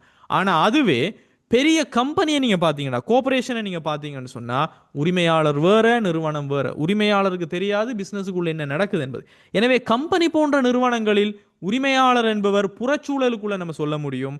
அதுவே ஒரு ஒடிகோல் தனியுடைமை போன்ற விஷயங்களில் இன்டர்னலாக இருப்பார். அப்போ ஒரு தனியுடைமையில் ஓனர் வந்து உள்ளக சூழலாக இருக்கிற அதே வேளை ஒரு இன்கோஆபரேஷன் போன்ற பெரிய கம்பெனிகளில் எக்ஸ்டர்னலாக இருப்பார். இதை நீங்கள் தெளிவாக புரிஞ்சுக்கொள்ளணும். So according to the question it will change. So இந்த மனித வளங்கள், முகாமைத்துவ கட்டமைப்பு, அதே மாதிரி தூரநோக்கு, த வேல்யூ சிஸ்டம்ஸ், இது எல்லாமே ஒரு உள்ளக சூழல் மாறிகளாக நம்ம கன்சிடர் பண்ணக்கூடிய ஒரு விஷயங்கள். I hope so you understood the internal environment factor and the external environment factors அப்படின்னு சொல்லும்போது வெளிப்புற சூழலை பார்த்தீங்கன்னா students, the external environment factors indirectly influencing the business beyond the managerial control. இது வந்து சிஇஓ கட்டுப்படுத்த முடியாது முழுமையாக. ஸோ இதெல்லாமே அந்த முகாமைத்துவத்தினுடைய கட்டுப்பாட்டுக்கு மிஞ்சின விஷயங்கள், நேரடியாக நம்மளோட வணிகத்தை பாதிக்கக்கூடிய விஷயங்களாக இருப்பாங்க. ஸோ நம்மளோட கஸ்டமர்ஸ், நமக்கு இருக்கக்கூடிய சப்ளையர்ஸ், நமக்கு பொருள் தாரவங்க, போட்டியாளர்கள், பிஸ்னஸில் இன்னும் குயிக்காக நம்ம வருவோம், இதே மாதிரி பிஸ்னஸ் ஸ்டார்ட் பண்ணணும்னு சொல்லக்கூடிய பொட்டன்ஷியல் பிஸ்னஸ் பர்சன், ரைட்? நம்மளை மாதிரியே நாம் கொடுக்குற அதே பயனை தரக்கூடிய ஒத்த பொருட்களை உற்பத்தி செய்யக்கூடிய 18 பொருள் உற்பத்தியாளர்கள், இன்டர்மீடியரிஸ், நம்மளோட பொருளை கொண்டு போய் கஸ்டமருக்கு சேர்க்கக்கூடிய ஹோல்சேலர்ஸ், டிஸ்ட்ரிபியூட்டர்ஸ், ஏஜென்ட்ஸ், இந்த மாதிரியானவங்க, ப்ரெஷர் குரூப்ஸ், அழுத்தம் கொடுக்குறவங்க. இப்போ நம்ம கம்பெனியில் ஒரு ப்ராடக்ட் அறிமுகப்படுத்தினோம்னா இல்லை இது சூழலுக்கு பொருத்தம் இல்லாதுன்னு சொல்லி நமக்கு அழுத்தம் தாரவங்க, இவங்க தொழிற்சங்க நடவடிக்கைகளில் போராட்டங்கள் செய்கிறவங்க. அதே மாதிரி அரசாங்கம் வரி அறவிடுறவங்க, சட்டத்திட்டங்களை இயற்றவங்க, இதெல்லாமே நேரடியாக இல்லாவிட்டாலும் மறைமுகமாக நம்மளோட வணிகத்தில் செல்வாக்கு செலுத்தும். இவங்களை நாம கண்ட்ரோல் பண்ண முடியாது. பிகாஸ் இவங்க நம்மளோட நிறுவனத்துக்குள்ள இருக்கக்கூடிய கல்ச்சரோ, நம்மளோட நிறுவனம் வெளியிட்ட விஷன் ஸ்டேட்மெண்ட்டோ, நம்மளோட நிறுவனம் உருவாக்கின மேனேஜ்மெண்ட் ஸ்ட்ரக்சரோ கிடையாது. Right? So that's what you have to understood. Right? எனவே இது ஒவ்வொன்றா நம்ம பார்ப்போம். இதில் இப்போ ஸ்டூடெண்ட்ஸ், இதில் டெஃபினிஷன் பார்த்தீங்கன்னு சொன்னால், த டெஃபினிஷன் இஸ் எக்ஸ்டர்னல் என்வாயரன்மெண்ட் என்பது நிறுவனத்திற்கு வெளியால் இருக்கக்கூடிய சூழல், ஆனால் நிறுவனத்தை பாதிக்கக்கூடிய சூழல், நிறுவனத்தால் கட்டுப்படுத்த முடியாது முழுமையாக. எனவே the factors indirectly influencing businesses beyond the managerial control என்பது ஒரு வெளிப்புற சூழல். நிர்வாக கட்டுப்பாட்டுக்கு அப்பாற்பட்ட மறைமுகமாக வணிகத்தை பாதிக்கும் காரணிகளை சொன்ன சூழல் வெளிப்புற சூழல் அப்படின்னு நம்ம சொல்றோம். எனவே இந்த வெளிப்புற சூழலினுடைய வகைகளாக நம்ம பார்க்கும்போது 2 வகைகளை நம்ம பார்க்குறோம். ஒன்று டாஸ்க் என்வாயர்மெண்ட், இன்னொன்று மெக்ரோ என்வாயர்மெண்ட். 2ஆக பிரிக்கிறோம் ஸ்டூடெண்ட்ஸ். பணிச்சூழல் அல்லது வேலை சூழல் நம்மளோட வேலையோடு சம்பந்தப்பட்ட நபர்கள். ரைட்? ஸோ டாஸ்க் என்வாயர்மெண்டா க்ளோஸ் எக்ஸ்டர்னல் ஃபோர்ஸஸ், ரொம்ப நெருக்கமாக இருக்கிறாங்க, பட் நிறுவனத்திற்கு வெளியால் இருக்கிறவங்க. நெருக்கமாக இருக்கிறாங்க ஆனால் நிறுவனத்திற்கு வெளியால் இருக்கிறாங்க. ஸோ இதை நீங்கள் தெளிவாக அண்டர்ஸ்டாண்ட் பண்ணணும். அப்போ கஸ்டமர்ஸை நம்ம சொல்லலாம். உங்களுக்கு தெரியும், ஆப்பிள் நிறுவனத்தினுடைய ஃபேன்ஸ் வந்து they will expect the perfection, பெர்ஃபெக்டாக இருக்கணுமே உங்களுக்கு எல்லாம். அப்போ இது வந்து கஸ்டமர்ஸ், அவங்க அப்படி எதிர்பார்க்குறாங்க. அதே சமயம் கஸ்டமர் வந்து லோயலாக இருக்கிறது. ஆப்பிள் நிறுவனத்தில் இருக்கிறவங்க ஐஃபோனுக்குள்ளே வந்தாங்கன்னா அவங்க மறுபடியும் புதிய ஐஃபோன் தான் வாங்குவாங்க. அந்த சிஸ்டத்தை விட்டு மாறி போகிறது குறவு. அப்போ இது மறுபடியும் ரிப்பீட்டான சேல்ஸை உருவாக்கும். அதே சமயம் இப்போ உதாரணத்துக்கு ஆப்பிள் நிறுவனம் ஒரு டிசைனில் ஒரு ஃபெயிலியரை விட்டுறாங்க, புதுசாக அறிமுகப்படுத்தப்படுறது, அது வந்து அவங்களோட நன்மதிப்பு, ரெப்யூட்டேஷனை பாதிக்கும். Because customers they will get upset. Right? அதே சமயம் சப்ளையர்ஸ் என்பவங்க யாரு? சப்ளையர்ஸ் என்பவங்க நமக்கு பொருளை தாரவங்க. Right? Let's see them individually. So இதில் பார்த்தீங்கன்னு சொன்னால் கஸ்டமர்ஸ். ஸோ கஸ்டமர்ஸ் என்பவங்க யார் ஸ்டூடெண்ட்ஸ்? வாடிக்கையாளர்கள். ஸோ வாடிக்கையாளர்கள் என்றால் நம்மளினுடைய பொருட்களை வாங்கக்கூடியவங்க, நம்மளோட பொருட்களை பர்ச்சேஸ் பண்ணுறவங்க. So purchase goods or services. And it success depends on the relationship maintenance. எந்த அளவுக்கு நம்மளுடைய வாடிக்கையாளர்களோட நாம் நல்ல உறவில் இருக்கிறோமோ நம்மளுடைய சக்ஸஸ் அவங்கள வச்சு தான் இருக்குது. பிகாஸ் அவங்க தான் கிட்டத்தட்ட ஃபண்ட் பண்ணுறவங்க நம்மளோட கம்பெனிக்கு. எனவே இவங்க வாடிக்கையாளர்கள். பணிச்சூழல்கள் வருவாங்க, இவங்க வெளியால் தான் இருக்கிறாங்க, பட் பிஸ்னஸோட நெருக்கமாக இருக்கிறாங்க, டெய்லி நாம கம்யூனிகேஷன் பண்ணக்கூடிய ஆக்கள். அண்ட் அதே சமயம் சப்ளையர்ஸ். ஸோ சப்ளையர்ஸை நீங்கள் பார்த்தீங்கன்னா ஸ்டூடெண்ட்ஸ் வழங்குனர்கள் அப்படி நம்ம சொல்கிறோம். ஸோ வழங்குனர்கள் என்பவங்க மூலப்பொருட்கள் உபகரணங்களை நமக்கு வழங்குறவங்க. And timely quality supplies essential. தரமான பொருட்கள் மாத்திரமன்றி நேரத்துக்கும் நமக்கு பொருட்களை கட்டாயமாக தரணும். அப்போ தான் நாம் சரியாக பிஸ்னஸ் செய்ய முடியும். அப்போ நமக்கு மூலப்பொருட்கள் உபகரணங்களை வழங்குறவங்களை தான் நாம் இங்கே சப்ளையர்ஸ் அப்படின்னு சொல்கிறோம், வழங்குனர்கள். உதாரணத்துக்கு ஆப்பிள் நிறுவனத்துக்கு சிப்ஸ் தேவை. அப்போ சிப்ஸ் வந்து டிஎஸ்எம்சிங்கிற ஒரு கம்பெனிகிட்ட இருந்து தான் ஆப்பிள் நிறுவனம் வாங்கும். டிஎஸ்எம்சி அவங்க தான் சிப்ஸை சப்ளை பண்ணுறவங்க. அதே சமயம் ஆப்பிள் நிறுவனத்தினுடைய ஐஃபோனை வந்து அசம்பிள் பண்ணி கொடுக்குற கம்பெனியோட பேர் ஃபாக்ஸ்கான். அப்போ இவங்களும் அசம்பிளி பண்ணக்கூடிய சப்ளைஸ் செஞ்சு கொடுப்பாங்க. அதே சமயம் அந்த கிளாஸ் எல்லாம் கொடுக்கக்கூடிய கம்பெனிஸ் இருக்குது. அப்போது இவங்க எல்லாம் சப்ளையர்ஸாக இருப்பாங்க. அப்போ சில நேரங்களில் சைனாவில் இருக்கக்கூடிய சப்ளையர்ஸ் வந்து பொருளை தாரத்துக்கு அல்லது அசம்பிளி பண்ணி கொடுக்கறதுக்கு விலகிட்டாங்கண்டா ஒட்டுமொத்தமான குளோபல் லான்ச்சுமே பாதிக்கப்படும் ஆப்பிள் நிறுவனத்துக்கு. எனவே நம்மளோட மூலப்பொருட்கள் நமக்கு உபகரணங்களை தாரவங்க டைமுக்கு தரணும், குவாலிட்டியாக தந்தா தான் நம்மளோட பொருளும் குவாலிட்டியாக இருக்கும். எனவே வழங்குனர்கள் என்பவங்க வெளியால் இருந்தாலும் வேலை சூழலுக்குள்ளே தான் வருவாங்க அல்லது பணிச்சூழலுக்குள்ளே வருவாங்க. காரணம் அவங்க மிக நெருக்கமாக இருக்கிறாங்க. At the same time about competitors, போட்டியாளர்கள். போட்டியாளர்கள்ட ஸ்டூடெண்ட்ஸ் நம்மட நிறுவனத்தினுடைய பொருட்கள் மாதிரியே ஒத்த பொருட்களை வழங்குறவங்க. ரைட்? உங்களுக்கு கம்படிஷன் யாரு, அவங்க என்ன செய்கிறாங்கிறத நீங்கள் ஸ்டடி பண்ணினா தான் உங்களுக்கு ஸ்ட்ராட்டஜி பண்ண முடியும். நாம் என்ன ஸ்ட்ராட்டஜியை கொண்டு வந்து நம்மட பொருளை நம்ம வாங்க வைக்க முடியும், நம்மட பொருளை என்ன விதமான புதுமைகளை நம்ம செய்வதன் மூலமாக கஸ்டமர்ஸ் நம்மளோடையே இருக்க வைக்க முடியும் என்பது. அப்போ கம்படிட்டர்ஸ் ஆர் வெரி இம்பார்ட்டன்ட். ரைட்? இப்போ உதாரணத்துக்கு ஆப்பிள் நிறுவனம் லீட் பண்ணி போக்கல, ஆப்பிள் நிறுவனத்தோட எப்பயுமே சாம்சங் நிறுவனம் போட்டி போடும், கூகுள் நிறுவனம் போட்டி போடும். முக்கியமாக ஹுவாவி நிறுவனத்தினுடைய ஃபோன் எல்லாம் பார்த்தீங்கன்னா ஹுவாவி பார்த்தீங்கன்னா ஆப்பிள் அதே மாதிரி போட்டிப்பாங்க. ஸோ இவங்கெல்லாம் கம்படிட்டர்ஸ். அப்போ ஆப்பிள் அவங்க எல்லாரையுமே கட்டாயமாக பார்க்கணும், வளர்ச்சி அடையணும். அப்போ தான் அவங்களால கம்பீட் பண்ண முடியும். ஸோ இவங்களும் போட்டியாளர்களும் வெளியால் இருந்தாலும் அடிக்கடி நம்ம கவனம் செலுத்தக்கூடிய வேலை சூழலுக்குள்ள இருப்பாங்க. And manufacturers of substitute goods, மாற்று அல்லது பதிலீட்டு பொருட்களினுடைய உற்பத்தியாளர்கள். பதிலீட்டு பொருட்கள் என்பது என்ன ஸ்டூடெண்ட்ஸ்? ஒத்த தன்மை கொண்ட ஒரே மாதிரியான பயனை தரக்கூடிய பொருட்களை உற்பத்தி செய்வாங்க. இவங்க கம்படிட்டர்ஸாக இல்லாமல் இருந்தாலும் சில நேரங்களில் நமக்கு கம்படிஷன் கொடுக்க வேண்டிய நிலைமை வரும். அப்போ இவங்களும் நம்மளுடைய வணிகத்திற்கு வெளியால் இருந்தாலும் ரொம்ப அண்மையில் இருக்கக்கூடிய வேலை சூழலுக்கு தான் வருவாங்க. So alternatives that offer similar utility, அதாவது ஒத்த பயன்பாட்டை வழங்கும் மாற்று உற்பத்தி பொருட்கள், பதிலீட்டு பொருட்கள். And it can create business opportunities if substitute fail. இந்த மாதிரி பதிலீட்டு பொருட்களுடைய அவங்களோட பிஸ்னஸ் ஃபெயில் ஆனிச்சுண்டா நமக்கு வாய்ப்பு. ஏன்? நம்மக்கிட்ட தான் வந்து வாங்குவாங்க. உதாரணத்துக்கு ஆண்ட்ராய்ட் ஃபோன் வந்து ஃபெயில் ஆனிச்சுண்டா ஆப்பிள் நிறுவனத்துக்கு சேல்ஸ் கூடும். ரைட்? இப்போ நீங்கள் ஆண்ட்ராய்ட் ஃபோனுக்கு மாற்றீடு என்ன ஐஃபோனுக்கு மாற்றீடு என்ன ஆண்ட்ராய்டு. அப்போ இரண்டுமே பதிலீட்டு பொருட்கள். நீங்கள் பிசி வாங்கலாம் மைக்ரோசாஃப்டினுடையது, அல்லது மெக்புக் வாங்கலாம், ஒன்றுக்கொன்று பதிலீடு. இப்போது மெக்புக்ஸ் ஃபெயில் ஆனால் பிசியோட சேல்ஸ் கூடும், பிசி கம்ப்யூட்டர்ஸ் ஃபெயில் ஆனால் மெக்புக்கோட சேல்ஸ் கூடும். பிகாஸ் பதிலீடு ஃபெயில் ஆனால் நமக்கு ஆப்பர்ச்சுனிட்டி. ரைட்? இப்போ ஆப்பிள் நிறுவனத்தினுடைய இந்த ஏர்போர்ட்ஸ் எல்லாம் சோனியினுடைய ப்ராடக்ட் இருக்குது, சோனி போஸ் அந்த நிறுவனத்தினுடைய அந்த ப்ராடக்ட்டுக்கு கம்படிஷன் கொடுக்குறாங்க, ஏன்னா ஒத்த பயனை கொடுக்குது. எனவே மாற்று அல்லது பதிலீட்டு பொருட்கள் உற்பத்தியாளர்கள் என்பவங்க நிறுவனத்திற்கு வெளியே இருந்தாலும் மிக அண்மையில் செயற்படக்கூடியவங்களாக பணிச்சூழலுக்குள்ள வராங்க. அண்ட் பொட்டன்ஷியல் பிஸ்னஸ் பர்சன்டா நம்மளை மாதிரியே ஒரு பிஸ்னஸை உருவாக்குவோம் என்று சொல்லி ஃபியூச்சராக எம்ப்ளாயராக வரக்கிறதுக்கு எதிர்பார்த்து கொண்டு இப்போ இருக்கிற நபர்கள், இவங்களும் நமக்கு வெளியால் இருந்தாலும் அண்மையில் இருக்கிறாங்க. Future market entrance create competition. ஏன்? இவங்க புதுசாக வந்து சந்தையில் நுழைஞ்சி நம்மளோட பிஸ்னஸ் மாதிரியே, நம்மளோட ப்ராடக்ட் மாதிரியே, நம்மளோட சர்வீஸ் மாதிரியே கொடுக்கும் போது காம்படிஷன் மறுபடியும் கூட போகிறது. எனவே எதிர்கால வணிகர்கள் மீது நாம் செல்வாக்கு செலுத்த முடியாது. அவங்க புறச்சூழல் இருக்காங்க, பட் நெருக்கமாக இருக்கிறாங்க. அதனால தான் அந்நிய சூழல் அல்லது வேலை சூழல் அல்லது பணிச்சூழல்கள் இருக்காங்க. அதே மாதிரி இடைநிலையாளர்களை பற்றி நான் சொல்லியிருந்தேன். நம்மட பொருளை கொண்டு போய் கொடுக்கக்கூடிய intermediaries, distribute or sell the products on behalf of manufacturers. உற்பத்தியாளர்கள் சார்பாக பொருட்களை விற்பனை செய்யக்கூடிய விநியோகத்தர்கள், மொத்த வியாபாரிகள், சில்லறை வியாபாரிகள், முகவர்கள் எல்லாமே இன்டர்மீடியரிஸ். அதை நம்ம பார்க்குறோம்.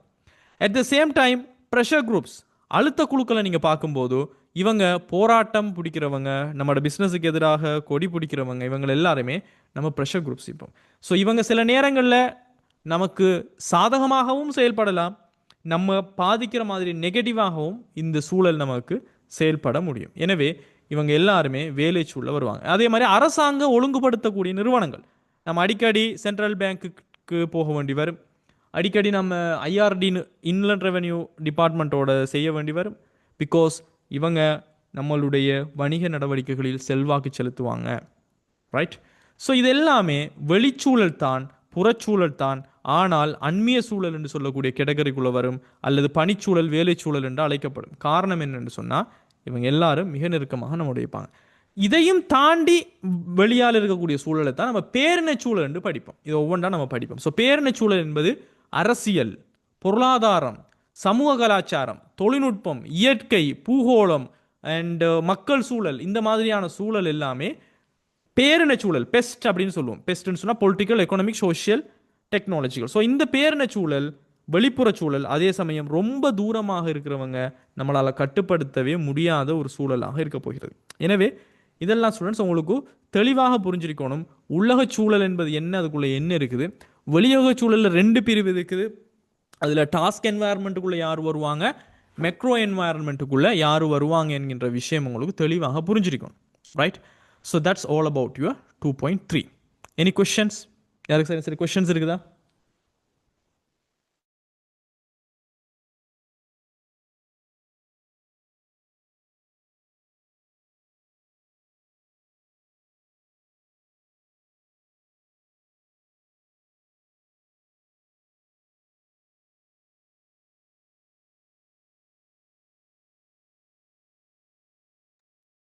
Right? Good? Clear. And let's move to 2.4.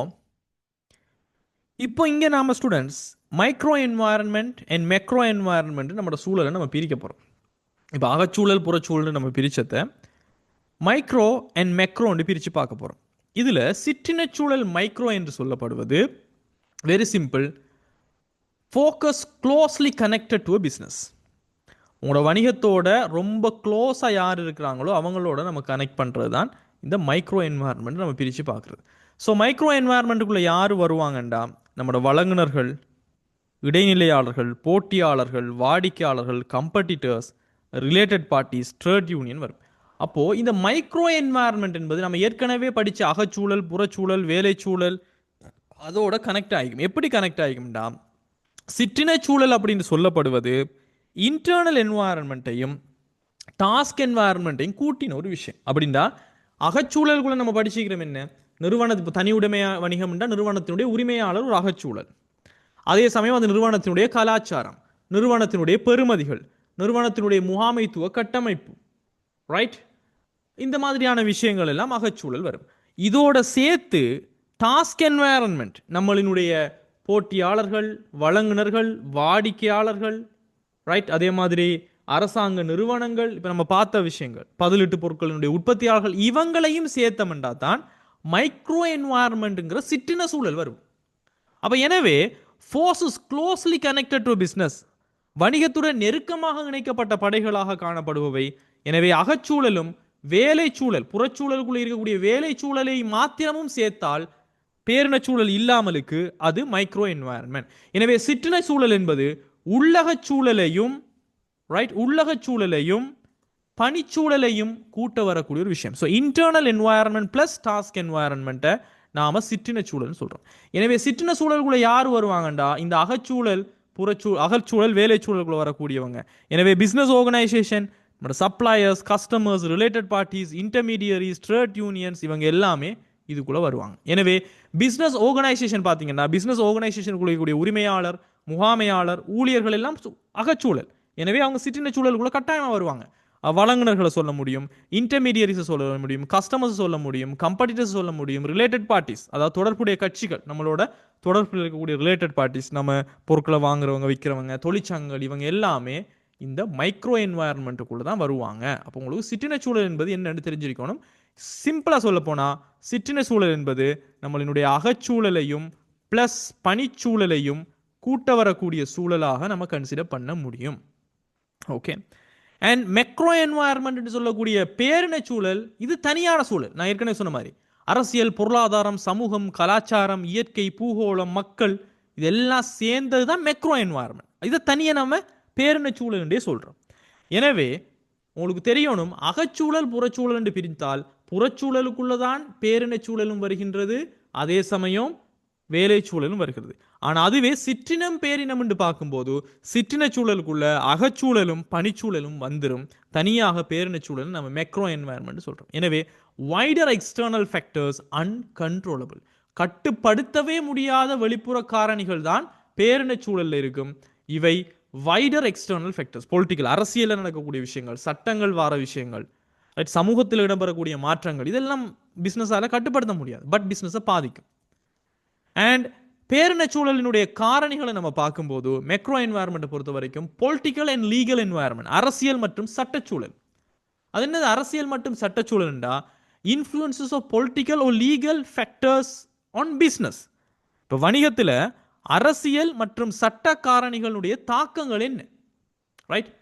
Because உங்களுக்கு தெரியும் ஸ்டூடெண்ட்ஸ், இப்போ உங்களுக்கு தெரியும் சைனாக்கும் யூஎஸுக்கும் இடையிலேயே எப்பயுமே ஒரு வியாபார ரீதியான போட்டி இருக்கும். நான் பெருசா நீ பெருசான்ட்டு இருக்கும்.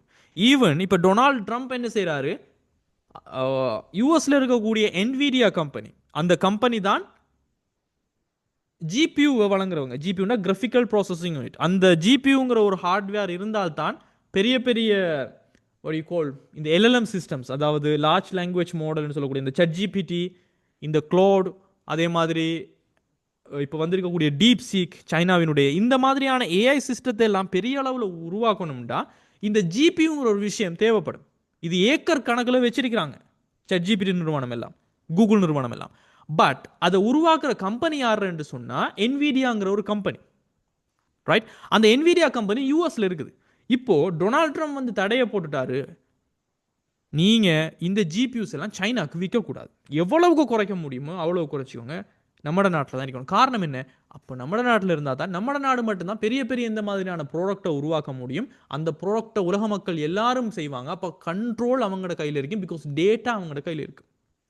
எனவே இது என்ன அரசியல் ரீதியான ஒரு விஷயம். அப்போ இந்த அதே மாதிரி உங்களுக்கு தெரிஞ்சிருக்கும், கிட்டத்தில் டொனால்ட் ட்ரம்ப் வந்து இந்த டேரிஃப்ஸ் வார்ன்னு ஒன்று ஆரம்பிச்சாரு, ரைட்? அதாவது நீங்க வெளிநாடுகள்ல இருந்து பொருட்கள், அதாவது யூஎஸ்ல இருந்து பொருட்களை இறக்குமதி செஞ்சா பெரிய அளவுக்கான தொகையை நீங்க கட்டணும். அதனால ஆப்பிள் நிறுவனம் தெரியாது, இப்போ வரும்போது இப்போ இருக்க $500 ஃபோன்லாம் $1500 யூஎஸ்ல விற்கப்படும். காரணம் என்ன, சைனாவில் தான் ஆப்பிள் நிறுவனத்துடைய ஃபேக்டரி இருக்குது.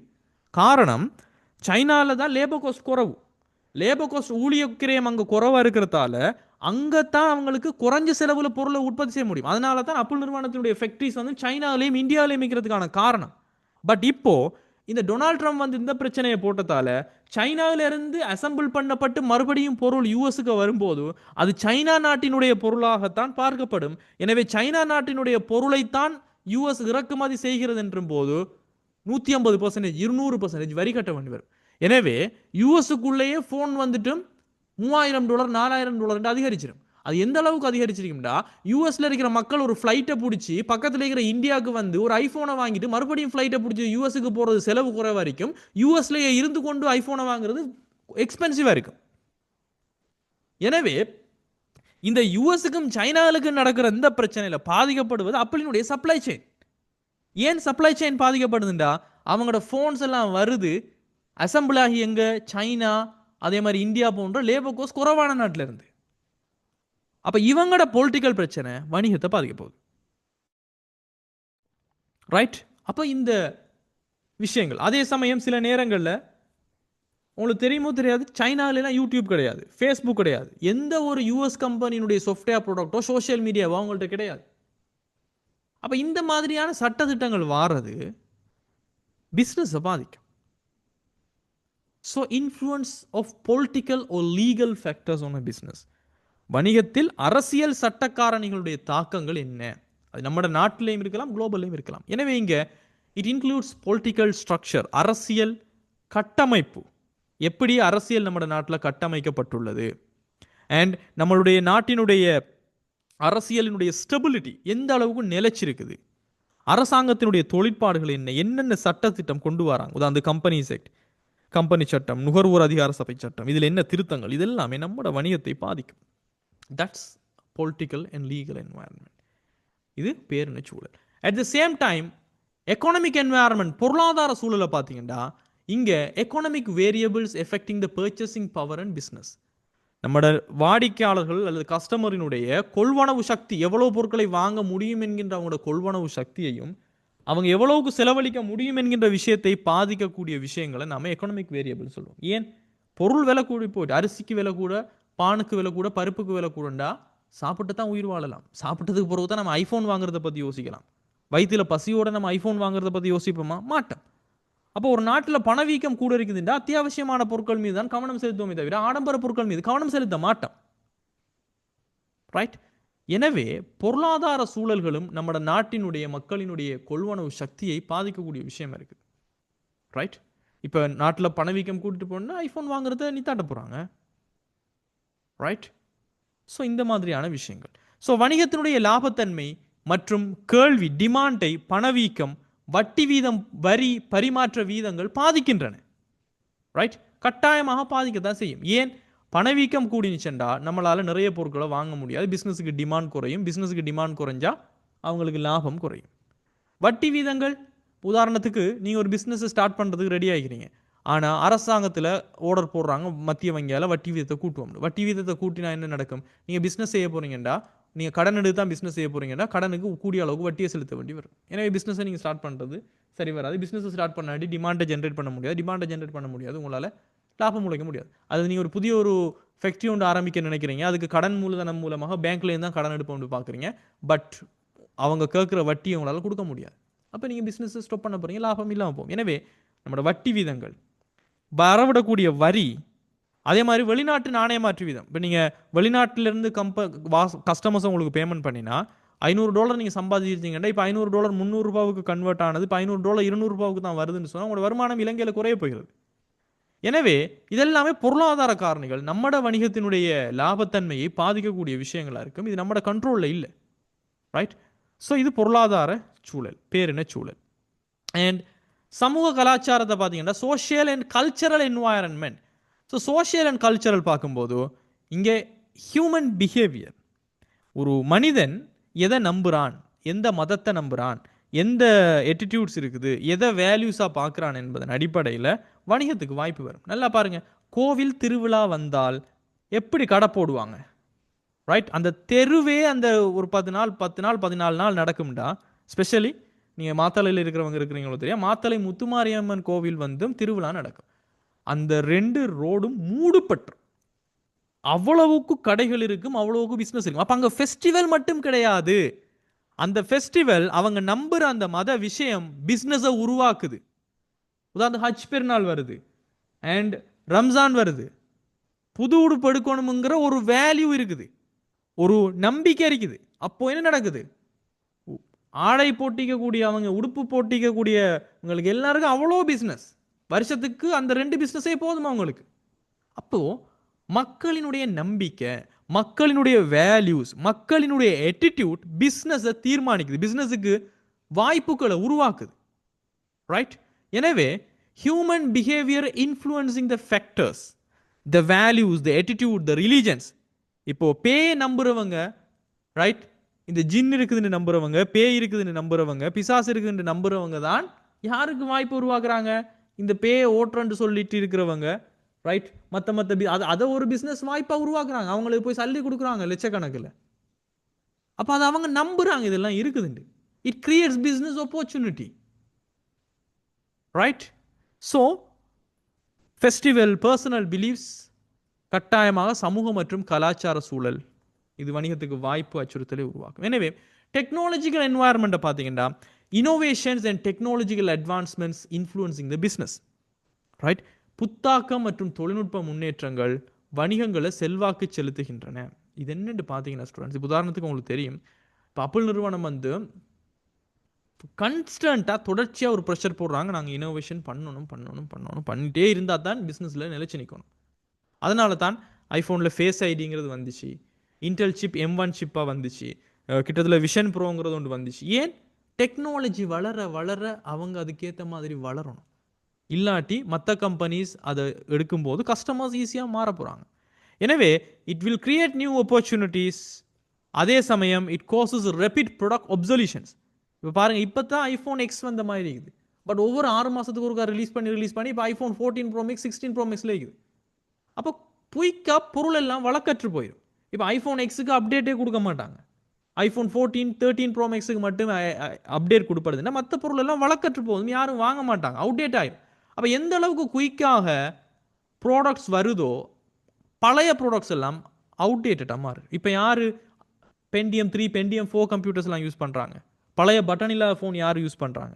எனவே ப்ராடக்ட் வந்து குயிக்காக வழக்கிழந்து போகும் இவங்க இனோவேஷன் பண்ணாட்டி. அப்போ தொழில்நுட்ப சூழல் நம்மளோட பிஸ்னஸை பாதிக்கும்.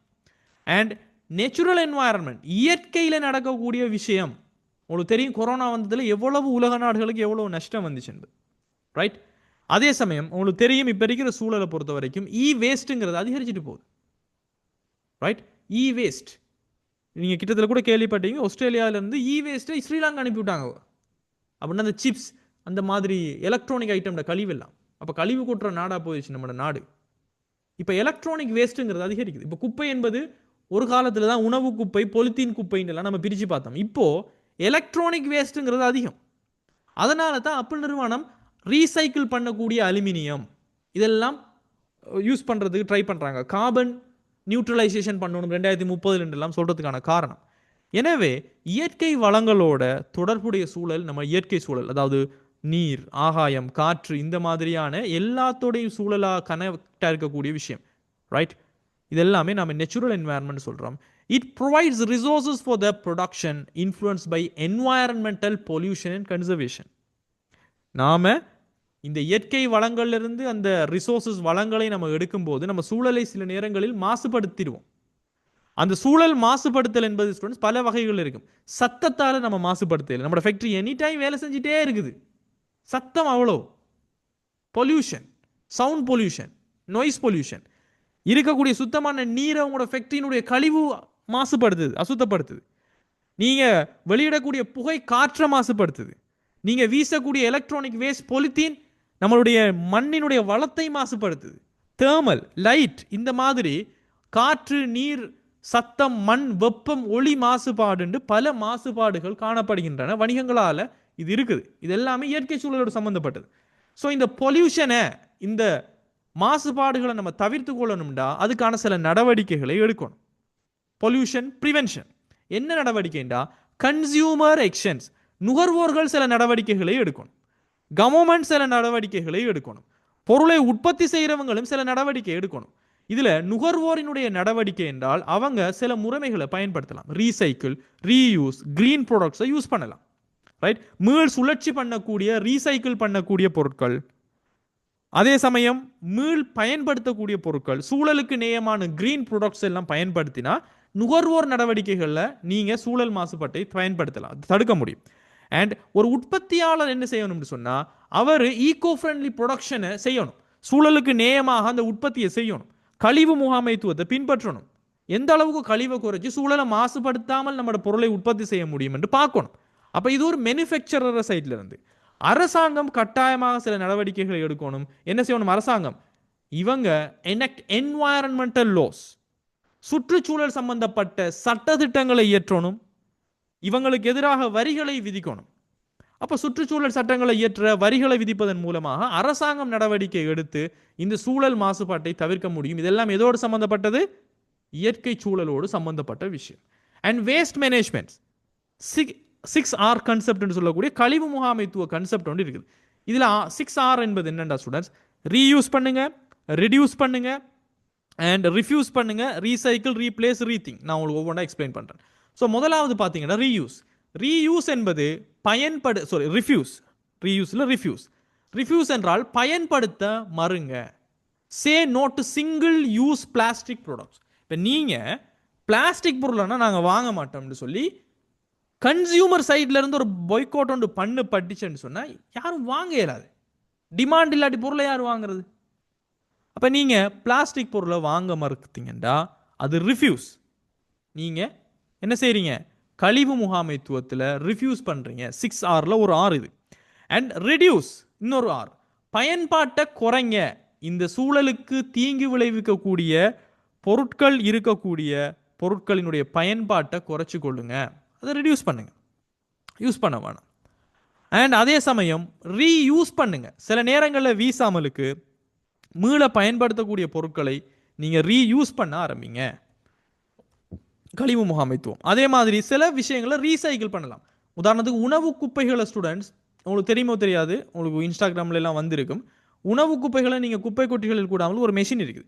அந்த மெஷின் ஐ திங்க் 60,000 சம்திங். அதில் வாங்கி நீங்கள் போட்டிங்கன்னு சொன்னால் அது எருவாக்க மாற்றி தரும். அந்த எருவை வச்சு நீங்கள் மரக்கறிகளுக்கு போட்டு பசலையாக யூஸ் பண்ண முடியும். இதை ரீசைக்கிள்னு சொல்லுவோம், மீள் சுழற்சிக்கு உட்படுத்துறது. ஸோ இது ஒரு கழிவு முகாமைத்துவம். அதே சமயம் ரீப்ளேஸ். சில நேரங்களில் நம்ம வேஸ்ட் மேனேஜ்மெண்ட்டில் ரீப்ளேஸ் பண்ண வேண்டி வரும். ரைட்?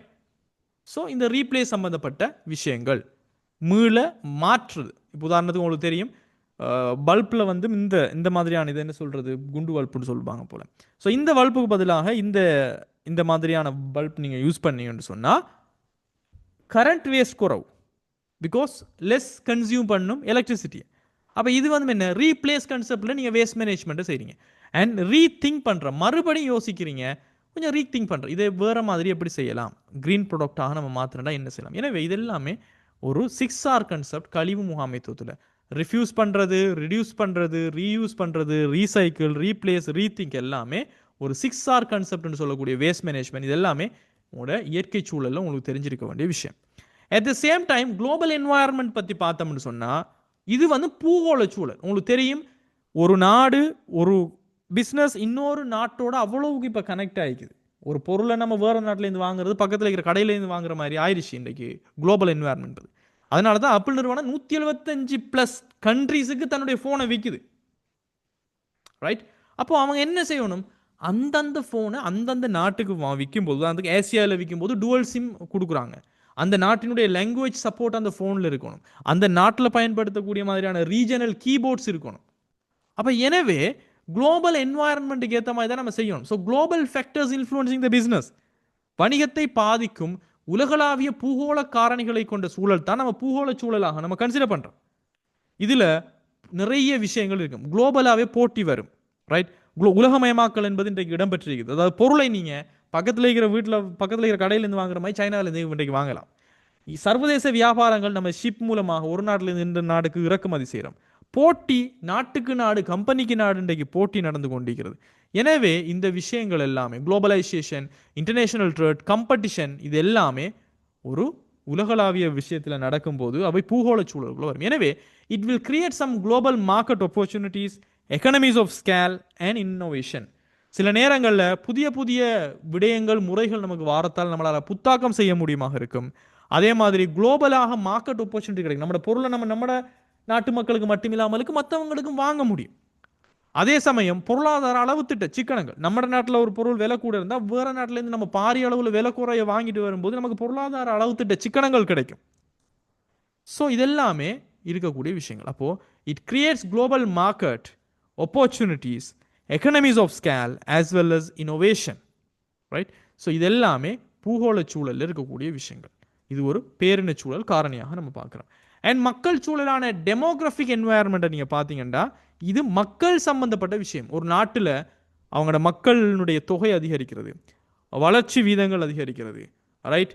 ஆணுக்கு பெண் எந்த மாதிரி, எத்தனை பேர் இருக்கிறாங்க அந்த நாட்டில், ஆண்கள் எத்தனை பேர், பெண்கள் இருக்கிறாங்க, எத்தனை பேர் சிறுவர்கள் இருக்காங்கன்னு சொல்லக்கூடிய ஜெண்டர் டிஸ்ட்ரிபியூஷன், எஜுகேஷன் லெவல் எத்தனை இருக்குது, எந்த இன மக்கள் கூடுதலாக இருக்கிறாங்க என்பது எல்லாம் வணிகத்தை பாதிக்கும். எனவே பாப்புலேஷன் சம்பந்தப்பட்ட ஃபேக்டர்ஸ், மக்களுடைய தொகை சம்பந்தப்பட்ட ஃபேக்டர்ஸ், வயது, பாலினம், கல்வி எல்லாமே மக்கள் சூழலுக்குள்ள தான் வரும். எனவே வயது கூடினவங்க அதிகமாக இருக்கிறாங்களா, வயசு குறைஞ்சவங்க இருக்கிறாங்களா, பெண்கள் அதிகமா, ஆண்கள் அதிகமா, எஜுகேஷன் லெவல் என்ன இருக்குங்கிறதெல்லாம் வணிகத்தினுடைய பிஸ்னஸை பாதிக்கக்கூடிய விஷயங்களாகவும் நாம கன்சிடர் பண்ணி நம்ம பார்க்கலாம்.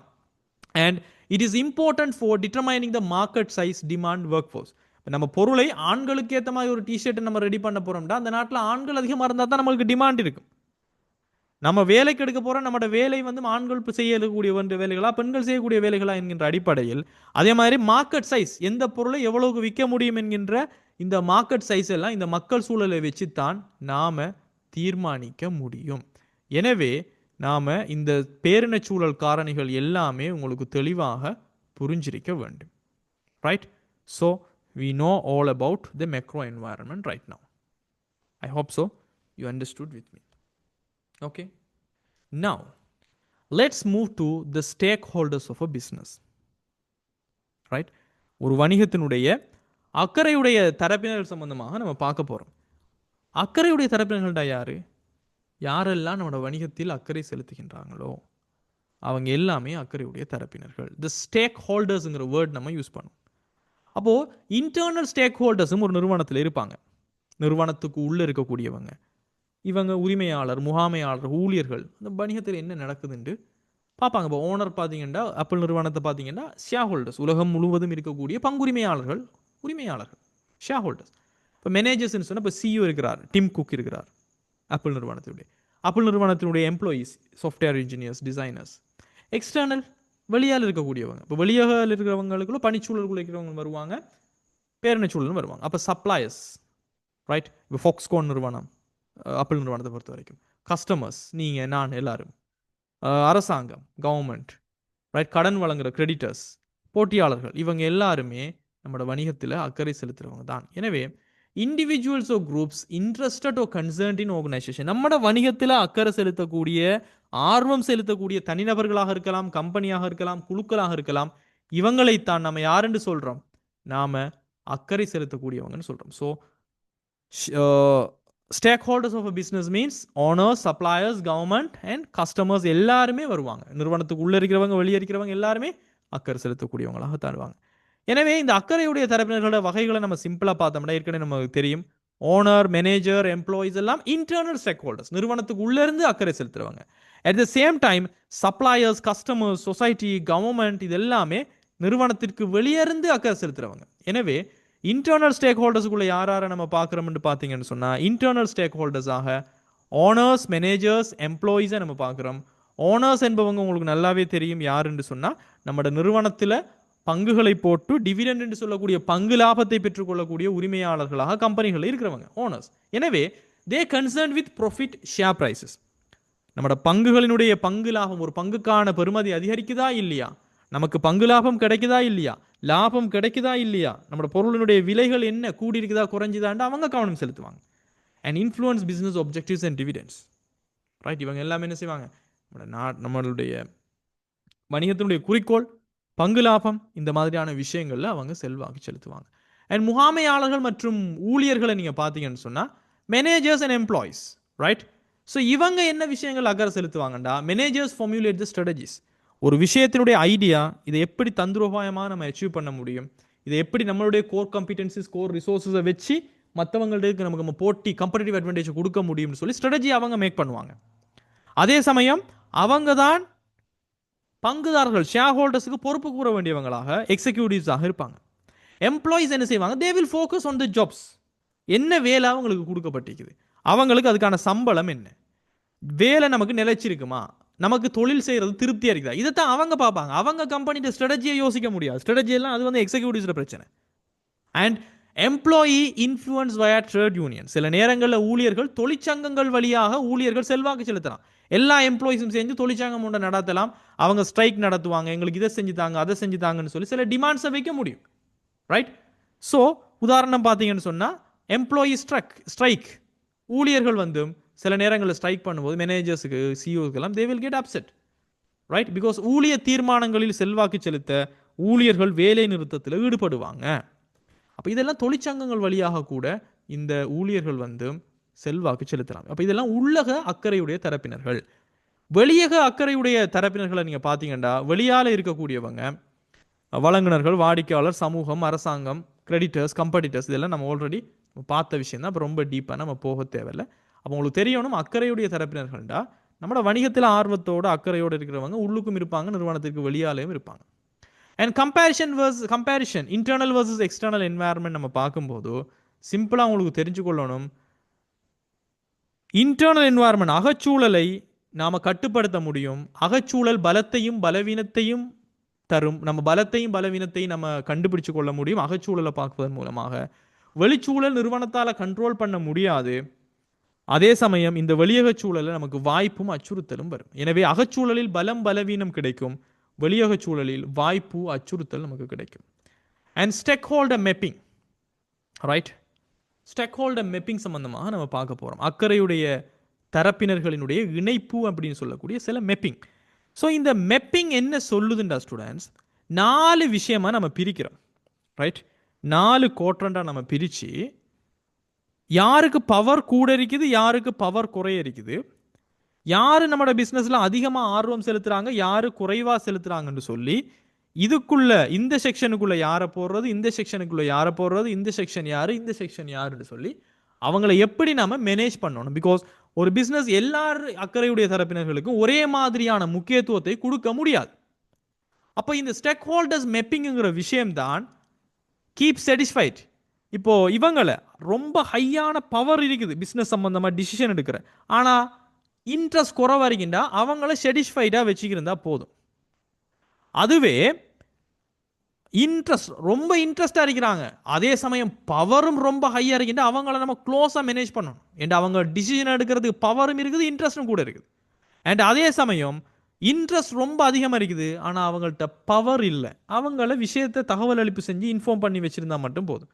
ஆனால் இவங்க பவரும் லோ இன்ட்ரெஸ்டும் லோண்டா மினிமம் எஃபர்ட், அவங்களுக்கு எல்லார விஷயத்தையும் பார்த்தது பிறகு அவங்களோட விஷயத்தை மட்டும் பார்த்தா போதும். எனவே இது ஸ்டேக் ஹோல்டர் மெப்பிங் என்று சொல்லக்கூடிய விஷயம். ஸோ ஸ்டேக் ஹோல்டர் மெப்பிங் என்பது என்னென்னா students, assist in understanding the stakeholder influence by recognizing their expectations, power and support. நாம யாரை எங்கே வைக்கணும் என்பதை பார்க்குறது. சிம்பிளாக சொல்ல போனால் யார்கிட்ட என்ன எதிர்பார்ப்பிக்குது, எந்த அளவுக்கு பவர் இருக்குது, என்னத்தை எதிர்பார்க்குறோம், அப்போ யாரை நம்ம ஃபஸ்ட்டுக்கு கவனம் செலுத்தணும் என்று சொல்லக்கூடிய ஒரு விஷயம்தான் இந்த விஷயமா நம்ம பார்க்குறோம். எனவே stake holder mapping assist in understanding stakeholder influence by recognizing their expectation, power and support. அவங்க எந்த அளவுக்கு சப்போர்ட் பண்ணுறாங்க, எந்த அளவுக்கு அவங்கள்ட்ட பவர் இருக்குது, எந்த அளவுக்கு இன்ட்ரெஸ்டாக இருக்கிறாங்க என்பதை பார்த்து அவங்களோட செல்வாக்க புரிஞ்சுட்டு யாருக்கு நாம் எப்படி அவங்கள மேனேஜ் பண்ணணும் என்பது. So it will help the prioritise management strategies. முகாமைத்துவம் சில ஸ்ட்ராட்டஜைஸ் பண்ணும்போது யாருக்கிட்ட எதை சொல்லணும், எதை சொல்லக்கூடாது, யார் மூலமாக எந்த வேலையை நடத்தி கொள்ளணும், யாரை எவ்வளவு கவனிக்கணுங்கிற ஸ்ட்ராட்டஜிஸை தீர்மானித்து கொள்ள முடியும். எனவே இதை அறிமுகப்படுத்தினவர் Mendelow. So Mendelow's stack holder mapping என்று தான் சொல்லுவோம். So Mendelow power interest matrix, இதுக்கு பேர் மெட்ரிக்ஸ், ரைட்? இது classify the stakeholders based on their level of interest and power. அவங்களோட ஆர்வம் என்ன, அவங்களுடைய சக்தி என்ற அடிப்படையில் அதை நம்ம கிளாசிஃபை பண்ணுறோம். ஸோ இதில் என்ன விஷயம்டா ஸ்டூடெண்ட்ஸ், மென்டலோவினுடைய இந்த மெட்ரிக்ஸ் எப்படி இருக்கும்னு சொன்னால் இட்ஸ் சம்திங் லைக் திஸ். அவர் சொல்கிற விஷயம் 4 பேரை பிரிங்க. அதிகமான பவர், ரைட், அதிகமான இன்ட்ரெஸ்ட் இருந்தால் இந்த கேட்டகரி கீப் இன்ஃபார்ம்ட், அவங்களுக்கு எல்லா விஷயங்களையும் இன்ஃபார்ம் பண்ணிட்டே இருங்க வளமையா, right? And low interest low power இவங்களை எப்படி நம்ம ட்ரீட் பண்ணணும், இந்த மாதிரி இவர் சொல்கிறார். ஸோ இது நம்ம முறையான ஒரு விஷயமா பார்த்தோம்னா இதுதான் நம்மளோட மெட்ரிக்ஸ், ரைட்? இன்ட்ரெஸ்ட் ஹையாக இருந்தா இப்போ இது ஏபிசிடின்னு 4 நம்ம பிரிக்கிறோம், சரியா? இதில் டி செக்ஷனுக்குள்ளே வரவங்க கீ பிளேயர்ஸ்ன்னு சொல்கிறோம். கீ பிளேயர்ஸ்ண்டா இன்ட்ரெஸ்ட்டும் ஹை, பவரும் ஹை, இவங்க தான் மேஜர் பிளேயர்ஸ், இவங்களை தான் மிக முக்கியமாக நம்ம கவனிக்கணும். அட் த சேம் டைம் பார்த்தீங்கன்னா மினிமல் எஃபர்ட், இன்ட்ரெஸ்ட்டும் குறவு, பவரும் குறவு, இவங்களுக்கு எல்லாரையும் பார்த்தது பிறகு இவங்களை பார்த்தா போதும். இதுக்குள்ளே வரவங்க. பியில் வரவங்க இன்ட்ரெஸ்ட் ரொம்ப கூட, அதே சமயம் பவர் ரொம்ப லோண்டா அவங்களுக்கு இன்ஃபார்ம் பண்ணி வச்சிருந்தா போதும். அண்ட் இவங்க பவர் ரொம்ப ஹை, இன்ட்ரெஸ்ட் ரொம்ப லோவாக இருந்தால் இவங்களை சாட்டிஸ்ஃபை பண்ணி வச்சிருக்கணும். ஸோ இதை 4 கேட்டகரியாக அவர் பிரிக்கிறார். அப்போ எனவே குறைந்தபட்ச முயற்சி, மினிமல் எஃபர்ட், அப்போ மினிமல் எஃபர்ட்னு சொன்னால் இவங்க யார்? Low power low interest category. இங்கே இருக்கிறவங்க minimal effort, low power low interest. இவங்க பெரிய அளவில் பவரும் இல்லை, பெரிய அளவில் ஆர்வம் இல்லை. இவங்களுக்கு அட்டென்ஷன் நீங்கள் கொடுக்க வேண்டியது அவசியம் இல்லை, அல்லது ஆக குறைஞ்ச அளவுக்கு கொடுத்தா போதும். And keep informed. இந்த பி கேட்டகரிக்குள்ளே வாரவங்களை முக்கியமான விஷயங்களை நம்ம இன்ஃபார்ம் பண்ணி வச்சிருக்கணும். பிகாஸ் இவங்க யார்? கீப் இன்ஃபார்ம்டுங்கிறவங்க இவங்க பவர் வந்தும் லோ, பட் இன்ட்ரெஸ்ட் வந்தும் ஹை. அப்போ இவங்களுக்குரிய விஷயங்களை கொடுத்தீங்கன்னா சரி. So low power high interest community group, குறைந்த அளவுக்கு சக்தி இருக்கும், பட் அதிகமான ஆர்வம் இருந்தால் அவங்களுக்குரிய தகவல்களை நம்ம கொடுத்துட்டு ரெகுலராக அவங்களுக்கு விஷயங்களை கம்பெனியோட டிசிஷனை நம்ம கொடுத்தோம்னா சரி. முக்கியமாக சமூகத்தில் இருக்கக்கூடிய கம்யூனிட்டி குரூப்ஸ், அவங்க ஆர்வம் கூட, பட் அவங்களுக்கு டிசிஷன் எடுக்கிறதுக்கான பவர் குறைவு. And keep satisfied. C category பார்த்தீங்கன்னா இவங்க high power low interest, right? இவங்கள சாட்டிஸ்ஃபைடாக வச்சுக்கணும். ஏன் சாட்டிஸ்ஃபைடாக வச்சுக்கணும்? இவங்கள்ட்ட பவர் கூட. இவங்கள்ட்ட நீங்கள் சீண்டுனீங்கன்னா இன்ட்ரெஸ்ட் லோலேருந்து ஹைக்கு வந்துட்டாங்கன்னா பவரை யூஸ் பண்ணி அவங்கள என்ன வேணால் செய்யலாம். எனவே இவங்க ஹை பவர், பட் ஆர்வம் குறைவு அவங்களுக்கு உங்களோட பிஸ்னஸ் மேலே. பட் இவங்களை சாட்டிஸ்ஃபைடாக வச்சிருக்காட்டி அவங்களோட ஆர்வம் கூடினுச்சுன்னா, ஹை பவராக இருந்துச்சுன்னு சொன்னால் they will take decision to get you off. So kept satisfied to prevent potential problems, right? Institutional shareholders, அதிக சக்தி குறைந்த ஆர்வம், எதிர்கால சிக்கலை தடுக்க திருப்தியுடன் இவங்களை வச்சுக்கொள்ளணும். உதாரணத்துக்கு ஓய்வூதிய நிதிகளில் இருக்கக்கூடியவங்க, காப்புறுதி நிறுவனங்கள் எல்லாமே இதில் வருவாங்க. சரியா? அண்ட் கீ பிளேயர்ஸ், இவங்க முக்கிய வீரர்கள். அதாவது இவங்களுக்கு பவரும் கூட, நம்மளோட பிஸ்னஸில் இன்ட்ரெஸ்ட்டும் கூட. மேஜர் இன்வெஸ்டர்ஸ், இப்போ இன்ஸ்டிடியூஷனல் இன்வெஸ்டர்ஸ் என்பவங்க 10 லட்சம் பேர் நம்மளோட நிறுவனத்தில் பங்குகளை முதலீடு செஞ்சீங்கன்னா 10 லட்சமே இன்ஸ்டிடியூஷனல் இன்வெஸ்டர்ஸ் தான். பவர் குறைவான ஆர்வம் கூட. பட் ஒரே ஒருத்தர் வந்து 50-60% ஆன பங்குகளை வச்சிருந்தாங்கன்னா அவர் கீ பிளேயர், பவரும் கூட இன்ட்ரெஸ்டும் கூட. எனவே பாரிய முக்கியத்துவம் வாய்ந்த பங்குதாரர்களாக இவங்க இருப்பாங்க. Actively involve in strategic decision, கம்பெனியினுடைய மூலோபாய உத்திகளை தீர்மானக்கூடிய செயல்பாட்டுகளில் இவங்க ஈடுபடுவாங்க. இவங்க தான் முக்கிய முதலீட்டாளர்களாக, சக்தி வாய்ந்த முகவர்களாக நம்மளோட பிஸ்னஸை தீர்மானிக்கக்கூடியவங்களாக இருப்பாங்க. ஸோ யாருக்கு எப்படி முக்கியத்துவம் கொடுக்கணும் என்பதுதான் இந்த மெட்ரிக்ஸ் சொல்கிற விஷயம், மென்டல் லாஸ் மெட்ரிக்ஸ். ஏன் இது முக்கியத்துவம்னு பார்த்தீங்கன்னா, நாம் ஒவ்வொரு கேட்டகரிக்குள்ளே இருக்கிறவங்களுக்கும் ஸ்ட்ராட்டஜிஸை நம்ம மேற்கொள்ளணும். எப்படி அவங்கள டீல் பண்ண போகிறோம். So define strategy by categorising the stake holders by power and interest. பவரையும் இன்ட்ரெஸ்டையும் வச்சு நம்ம பிரித்து அவங்களுக்கான உத்திகள் என்னன்னு நம்ம பார்க்குறோம். And it helps manage stake holder relations effectively. அவங்களுக்குள்ள தொடர்புகளை ஓகே அவங்களுக்கு இன்ஃபர்மேஷன்ஸ் எல்லாம் கொடுத்து வச்சுட்டு இருக்கிறோம், இவங்களை சாட்டிஸ்ஃபைடாக வச்சுக்கிறோம், இவங்க மேஜர் பிளேயராக இருக்கிறோம், இவங்களை கவனிக்க தேவையில்ல. அப்போ திறம்பட நிர்வகிக்கிற நம்மளோட டைமை நம்ம கொடுக்குறோம். At the same time, it guides a strategic decision by highlighting influencing stakeholders. செல்வாக்கு மிக்க பங்குதாரர்களை முன்னிலைப்படுத்துறது மூலமாக முக்கியமான முடிவுகளை உங்களுக்கு எடுத்துக்கொள்ள முடியும். ஸோ இதெல்லாம் இந்த மெட்ரிக்ஸ் யூஸ் பண்ண வேண்டியதனுடைய அவசியம். அண்ட் அக்கறையுடைய தரப்பினருடனான உறவுகள்னு பார்க்கும்போது, ஸோ பவர் கூட இன்ட்ரெஸ்ட் கூட ஸ்டூடெண்ட்ஸ் இதில் சம்டைம் இந்த இன்ஃபோகிராஃபிக்ஸில் சில நேரம் மாறி மாறி போடப்பட்டிக்கலாம். பட் நீங்கள் நம்ம அந்த தந்த சார்ட்டை சரியாக பாருங்கள். பிரிவு டி என்ன? Vital for business strategy success, வணிகத்தினுடைய மூலோபாய வெற்றிக்கு முக்கியமானவர்களாக காணப்படுவாங்க. அண்ட் செக்மெண்ட் சி, கீப் சாட்டிஸ்ஃபைடாக வச்சிருக்கிறவங்க, மோதல்களை தவிர்க்க கவனமான முகாமைத்துவம் தேவை. அண்ட் செக்மெண்ட் பி, கீப் இன்ஃபார்ம்டுங்கிறது ரெகுலராக அவங்களுக்கு கம்யூனிகேஷன் பண்ணணும். மினிமல் எஃபெக்ட் என்பது குறைந்த முக்கியத்துவம், குறைந்தபட்ச வளங்கள், குறைந்தபட்ச டைம் அவங்களுக்கு கொடுத்தால் போதுமானது. இப்படி தான் நீங்கள் அந்த ரிலேஷன்ஷிப்பை மெயின்டைன் பண்ணணும். இதை வச்சு உங்களுக்கு கொஸ்டின்ஸ் சம்டைம் பார்ட் 2க்கு கேட்கப்படலாம், மென்டல் லாஸினுடைய ஸ்டேக் ஹோல்டர்ஸ் மேப்பிங்கை வச்சு. So that's all about your 2.4, right? So இது 2.4 இருக்கக்கூடிய விஷயங்கள். அண்ட் 2.5 நம்ம பார்க்க வேண்டிய விஷயங்கள் என்னென்னு பார்த்தீங்கன்னா ஸ்டூடெண்ட்ஸ், பிஸ்னஸ் என்வாயர்மெண்ட் அனாலிசிஸ், ஸ்வொட், பெஸ்டல், டெஸ்டப்னு சொல்லக்கூடிய அனாலிசிஸ் எல்லாம் இருக்குது. I think it's better, let's see these things in tomorrow's session, right? So next class la paapom.